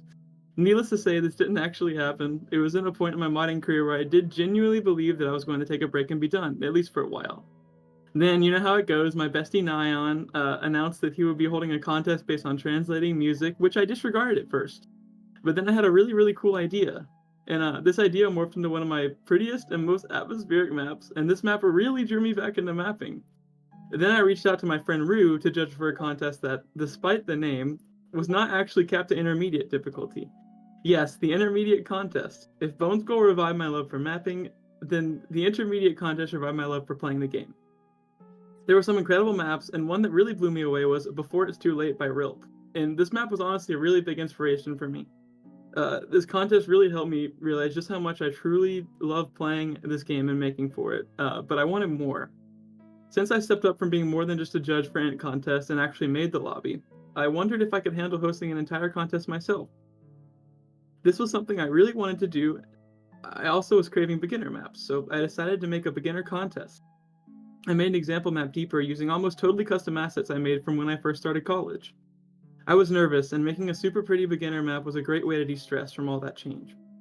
Breeze Contest took off immediately, and it seemed like everyone was making amazing things that I wasn't allowed to see yet. When the maps finally started coming in, I was just blown away. An auto level? Golf? One of the best stories in modding? It was amazing to see, and I was incredibly humbled. I think this contest brought a lot of new modders into the community too, and seeing how active the Breeze Contest thread was in Celeste Cord made my heart very happy. I was totally hooked on Celeste again at this point. So much for that break. My transition to college was something that I was sure would not allow me to engage with Celeste very much. But it turned out to actually be the opposite. I was able to pour my soul into Breeze, working on it sometimes 8 or more hours a day so I could release it in as timely a manner as possible. But either way, I really thought that I wouldn't be able to map. But I was able to. I thought Celeste was something for me to leave behind. I thought it was something that was holding me back. Although it does take a lot of free time, since I do have the time right now, I think it's great that I'm still able to create. Celeste is still one of my favorite methods of expression, as it is with many others. And Celeste was a constant thing in my life when I was uncertain about nearly everything else. The transition away from everything I knew was and honestly is tough. But having this game and community has helped me so much. I really don't know where I'd be without support from all of you. I think that being able to create art and get support for making said art is something that's truly incredible today. This feels like something that is less and less attainable as time goes on with the world's current view on art. But in reality, I feel that it's actually the opposite. This is a time in human history where art is needed more than ever. Art allows comfort and relatability to people. Art can evoke emotions. Art can connect people, and art can inspire. I'm so honored to live among artists, and I truly think more art is a necessity right now. Of course, mods aren't the next Mona Lisa, but they don't need to be. One of the more recent contests, Esoteric Contest, has just, wow, it's left quite an impression on me. I truly believe that art can be one of the most powerful methods of conveying a message. So even if Celeste marks are limited in who they can reach, they still reach people. And they deeply reach people. I still think about the dialogue from Before It's Too Late and The Nothing Man, and even more recently, Dream Overdose. These mods all touch me so much, and I think that it's worth more than a lot of people will give it credit for. Last year, when I told my mom I won the Campaign of the Year award, she asked me how much money I got. I believe that if my modding was monetized, it would decrease the quality of my work drastically, as that was never the purpose. My purpose in my mods is to convey meaning to the people that I care about the most. And speaking of those people, modding has connected me with some of the nicest human beings ever, which is so incredibly valuable to me, and I want to take a chance to talk about them. Last year, I discussed how much Nyan has impacted my life. They're truly an amazing person. I actually got to see them in person recently too, and we had an absolute blast. You mean so much to me, May, and you're one of my biggest inspirations. Toho is also an amazing person, and he works so hard. He does so much for the community, and I don't think this can be understated. I think he actually stayed up all night last night finishing up this direct. So, wow, yeah, his work ethic is really inspiring. And I love having conversations with him in rare moments of coherence where they're just real conversations. Thank you, Toho. You're really amazing. And Feather, my girlfriend, has also been a huge support to me, and I'm really happy to have met her. She's inspired a ton of my mods, too, and helps me feel better about my work. I love you, Feather. And I must also mention a friend that me and Feather share, being Caitlin. She's so awesome and has been a huge inspiration to me too. Thank you. However, more recently I've connected with two of the nicest people I've ever known. Okay, milk time. Hold on, milk break. Okay, alright, we're good. I first met Quinn a long time ago, but we never really got to know each other that much, even when she playtested Lunars. Then she playtested my map Bone Skull, and I playtested her map Pixel Galaxy for MTC3, or 2. And we began to playtest our own mod. We were like our first options for playtesting each other. Eventually, she joined a server I was active in, and we became super close, super fast. Genuinely, Quinnigan is one of the kindest people I know. She has such an amazing heart and is a wonderful listener. I'm so happy I was able to get to know her better this year. Her work in the community, just like Nion's, has inspired me to try to do better. Quinn, it's really hard for me to stress just how much you mean to me. You've really helped me during a pretty weird period in my life, and I'm glad to know you. Bonding with you, Nyan, and Feather over Pokemon cards is so fun, and thanks for giving Fortnite a try. Okay, another person I met this year is someone who I feel like I clicked with instantly. Crispyback has become a great friend to me this year, and when he joined a server I was in and hopped in VC, I immediately felt a respect for him. He was so kind and reserved, but also clearly knew what he was doing. We shared some work in DMs, and from there we were great friends. Crispy, your mods are some of the most fun I've ever had playing video games, like, wow. And they're breathtaking visually too, how do you do it? I've played every map you've made, and my thirst is not satiated. Please continue to create. Crispy has greatly influenced my desire to improve my ability to make gameplay, and he's also been such a supportive friend to me. Duet Side, a birthday map he made for me, is definitely in my top 10 Celeste maps. It's clear that he made this from his heart, and I'm so honored. Crispy, thanks for being so amazing and kind. I'm really glad I got to be your friend. And to everyone else I've met from this community, I thank you as well. You guys inspire me to create, and you never fail in this. You bring me back when I thought I was done, and I'm so happy you did. Earning the title Modder of the Year makes me feel a lot of emotions. In my eyes, everyone who contributes to the community has also earned this title. None of this would really be possible without the foundation that is this community, and I'm continuously impressed by the immense effort and kindness that it has to expend. I've recently seen a decline in negative, unconstructive comments on maps, which makes me happy.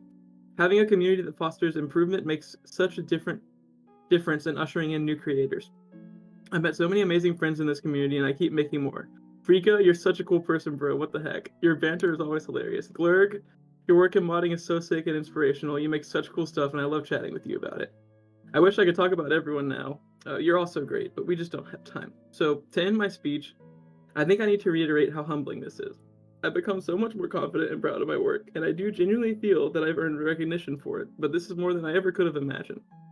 I'm so proud of all of you and myself. Celeste has helped me through so many hard times in my life. It's very dear to me. Life has been great lately, and Celeste plays a major role in this, whether through friends or expression or whatever else. So don't let anyone tell you that modding the game isn't useful.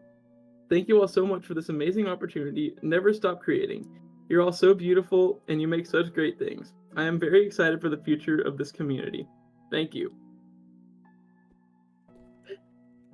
Yeah, thank you so much. You know, another Speech of the Year contender for sure. It's very clear through your work and the way you approach other people and help other new modders. It's very clear how much you love this community, and yeah, deserved for real. Thank you. Love you, Toho. Don't make me cry. That's your job. I don't have any milk. Cry? Why would you ever show emotion? What's wrong with you? Come on. Oh my gosh, I forgot the cishet rules. I fucked up. Okay. Whew, yeah, thank you. We still have one more award to go. So, you know, stay tuned, stay locked in, for Standalone Release of the Year, to be presented by the Modder of the Year nominee, Spooky. Take it away.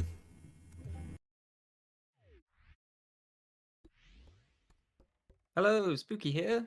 Did you know that there are maps that can be released outside of collabs and contests? That's crazy, right? Some people don't know that. So I present to you the humble Standalone. The Standalone is an integral pillar of the mapping pantheon. Not being bound by rules and guidelines. Mappers are basically free to create, whatever their imagination can conjure up, which is awesome. From wholesome beginner frolics through the meadows to, relentless button mashing gauntlets, reaching beyond Grandmaster. There's something for everyone when it comes to a nice, lovely Standalone. And sometimes, when creators have surplus mapping juice, we're even blessed with a Standalone map pack. And, with the tools available to mappers, it's constantly growing, so that enables new ideas to come to life. And combining that with the fact that mapping is becoming more and more accessible, and new mappers are beginning their mapping journeys, there's been countless wonderful Standalone releases this year. And with that being said, it's time to reveal the nominees for Standalone Release of the Year.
Holy moly, this category is stacked. And the winner of the Standalone Release of the Year award is... Secret of Celeste Mountain 3.0 by Zafin and Specchio. Congratulations.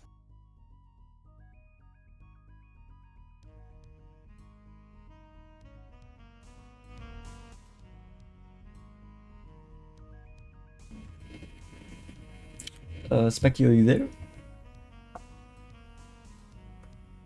You seem you're unmuted on Discord, but maybe you're muted on your manual mic or something.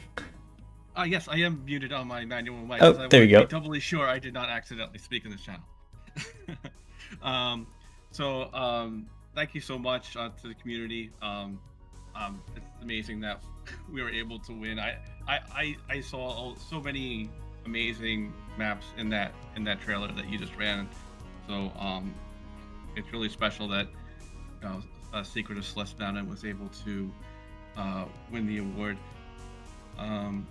Zafin wasn't able to be here today, but he left me a message. I wasn't sure I was going to be here either, so I'm going to start just by reading the message that he left. This is the message from Zafin. So, I'm not the best at this kind of thing, so I'll keep it short. I would like to thank everyone that manifested interest in this project from back in the days when it was just a small map like any other, up to what it's become today. Without that, it would never evolved into what it is now. In particular, I wanted to thank Specchio for the insane amount of work they did on this release. While I had a lot of ideas myself, I felt kind of burnout after the release 4 years ago, but despite that, they accepted to give me a hand and work on the gameplay while I was mainly focusing on the rest. Gave me back the motivation I needed to push forward, and I'm proud of what we achieved together. There is still a lot more to come. We have a ton of ideas, and I can't wait to see you, the community, discover all the new stuff in the future. Watching the players playing our work after so long was a breath of fresh air for us, and confirm the community still had not forgot about the mod after all this time and is eager for more. Thanks to everyone for all your support, and see you next release. And just for me, I just want to say, also thanks to Zafin for inviting me on the project. I always wanted to work on kind of a Metroidvania style map, and it's kind of the type of thing I had started making before that. And we worked on it. I think for the project hadn't been updated in about like 4 years, and I was tapped to join him about 2 years ago, and I would always see people talking about SLCM in the Celeste Court, and people would answer like, "No, that project's dead." And I just know that I've made like hundreds of rooms, and I'm just watching people say it's dead and waiting for the day where we could finally announce it. So, and then finally seeing everyone's reaction to it and the people streaming it, and all the comments in Celeste Court, it really gives me a lot of motivation to continue, and we've got a lot more to come, and we are currently hard at work continuing the project. So thank you to everyone who has played the Secret of Celeste Mountain. Thank you.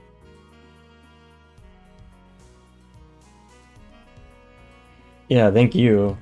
Yeah, well, thank you so much. Absolutely groundbreaking mod.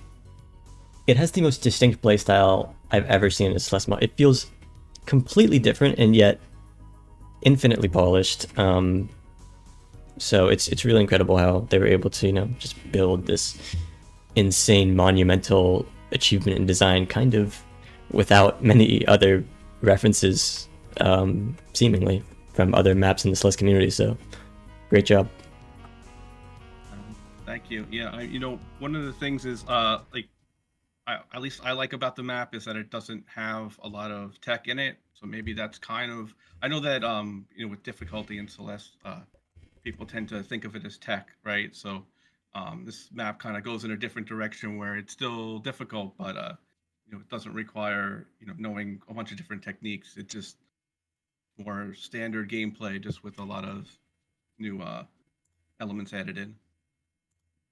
Yeah, for sure. Yeah, but congrats again. Thank you so much. All right. Well, here we are. It is the end of the awards. We've done it. We've made it. And wow. I'm so proud of this community. Like, last year was great, but oh god. Everybody really popped off with their speeches this year. And I'm glad you all took this as seriously as I did. Took more seriously than I did. I mean, the amount of effort and love you guys have put into your mods throughout the year, and your speeches, and your humility, and I don't know, it's quite stunning. It's beyond words, really. I can't wait to do this again next year. But this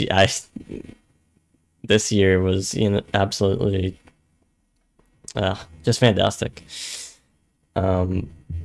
And yeah, I mean, thanks to everybody. I always layer out my credits, this is my main credits part.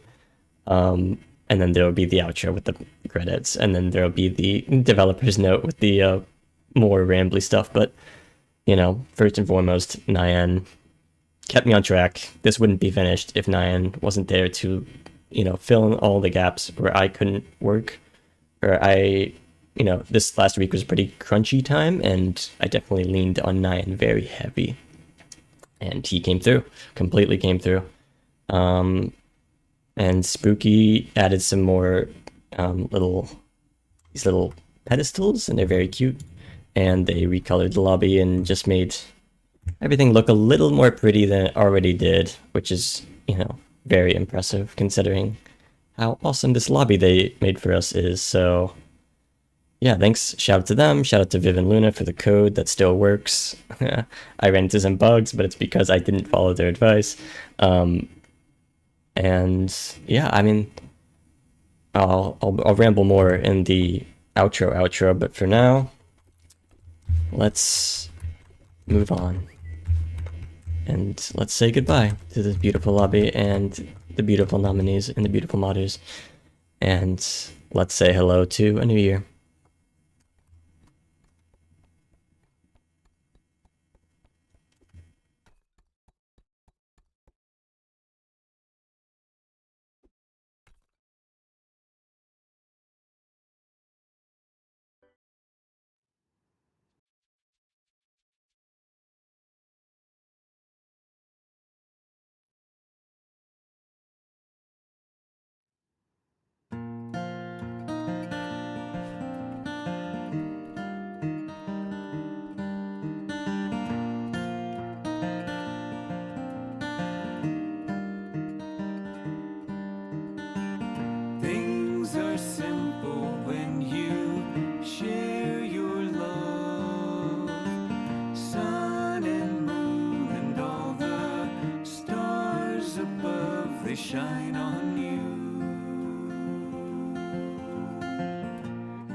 simple.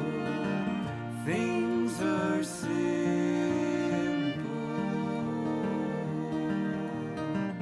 Things are simple when I take your hand, pledge my life and give this wedding band and say I do.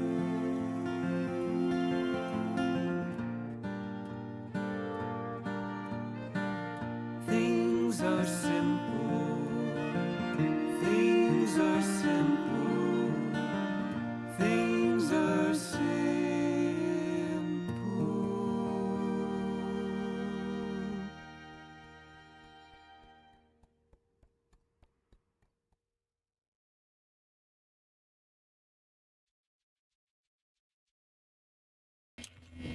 All right, ramble time. Yeah. I mean, I feel like I should probably explain that ending a bit. You know, we've celebrated a lot of great mods, a lot of mods that took hundreds of hours to make, and lots of mods that required a lot of expertise from the mapper. But at the end of the day, things are simple. Just express your love. Just create, basically. Just make stuff and, you know, see where that leads you. You don't need to win an award. If you have fun and you inspire other people to also have fun, and, you know, find love in any form in this community, then that's the biggest achievement of all. So, yeah. You don't need all the fancy style grounds if that's not something you're willing to commit to. Just follow, you know, follow yourself, I guess, and see where that leads you. But yeah, other credits.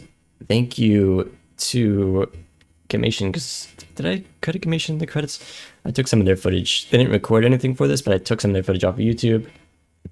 I'm sorry for all the weird just mistakes that I made, I guess, throughout the entire thing.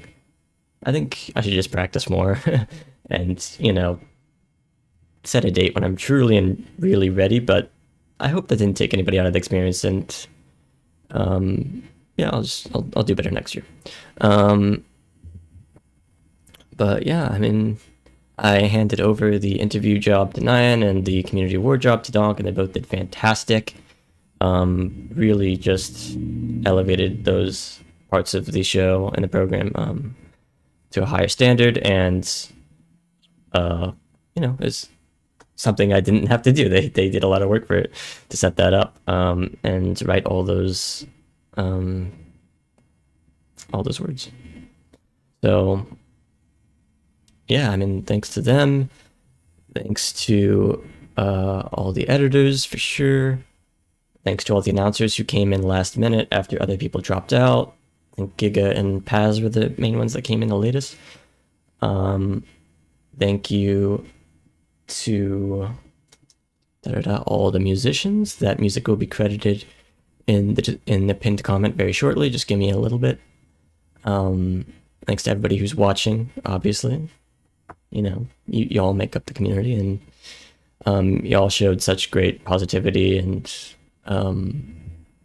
you know, amazing humility for the other nominees who weren't able to get an award, or people who weren't nominated, you know, stepped in to show appreciation and love in the pursuit of this, you know, collective spirit of happiness and celebration and joy. So thank you to those people. Thank you. A role of Nine that I haven't really mentioned is Nine always pings people when they win, and generally just keeps the wheels greased during this entire thing, which is great. I had more people to thank, but I didn't write it down, so I might forget stuff. But yeah, I mean, thanks to all the trailer people who deigned to have their works shown in this program, and were willing to, you know, be vulnerable and answer some questions about them on a live stage. And yeah, remind me if I'm missing anybody. Let me scroll through this game bandit page where people wrote a bunch of notes. Let's see here. Did you want to talk about the people who helped pick the winners? Oh, yeah, I'm the other judges. Thank you for participating. I'm not gonna out them, but there's a team of 7 of us, and we look through all the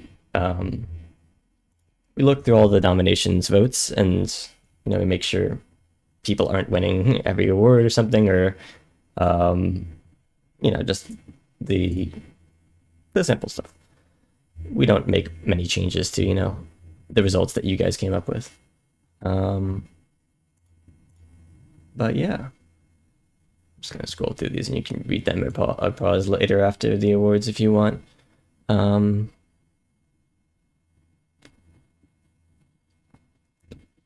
But yeah, anything else I'm missing, Nine? I don't know. I don't work here. You don't work here. True. I think some people in modding generally answered my questions last minute, last night, and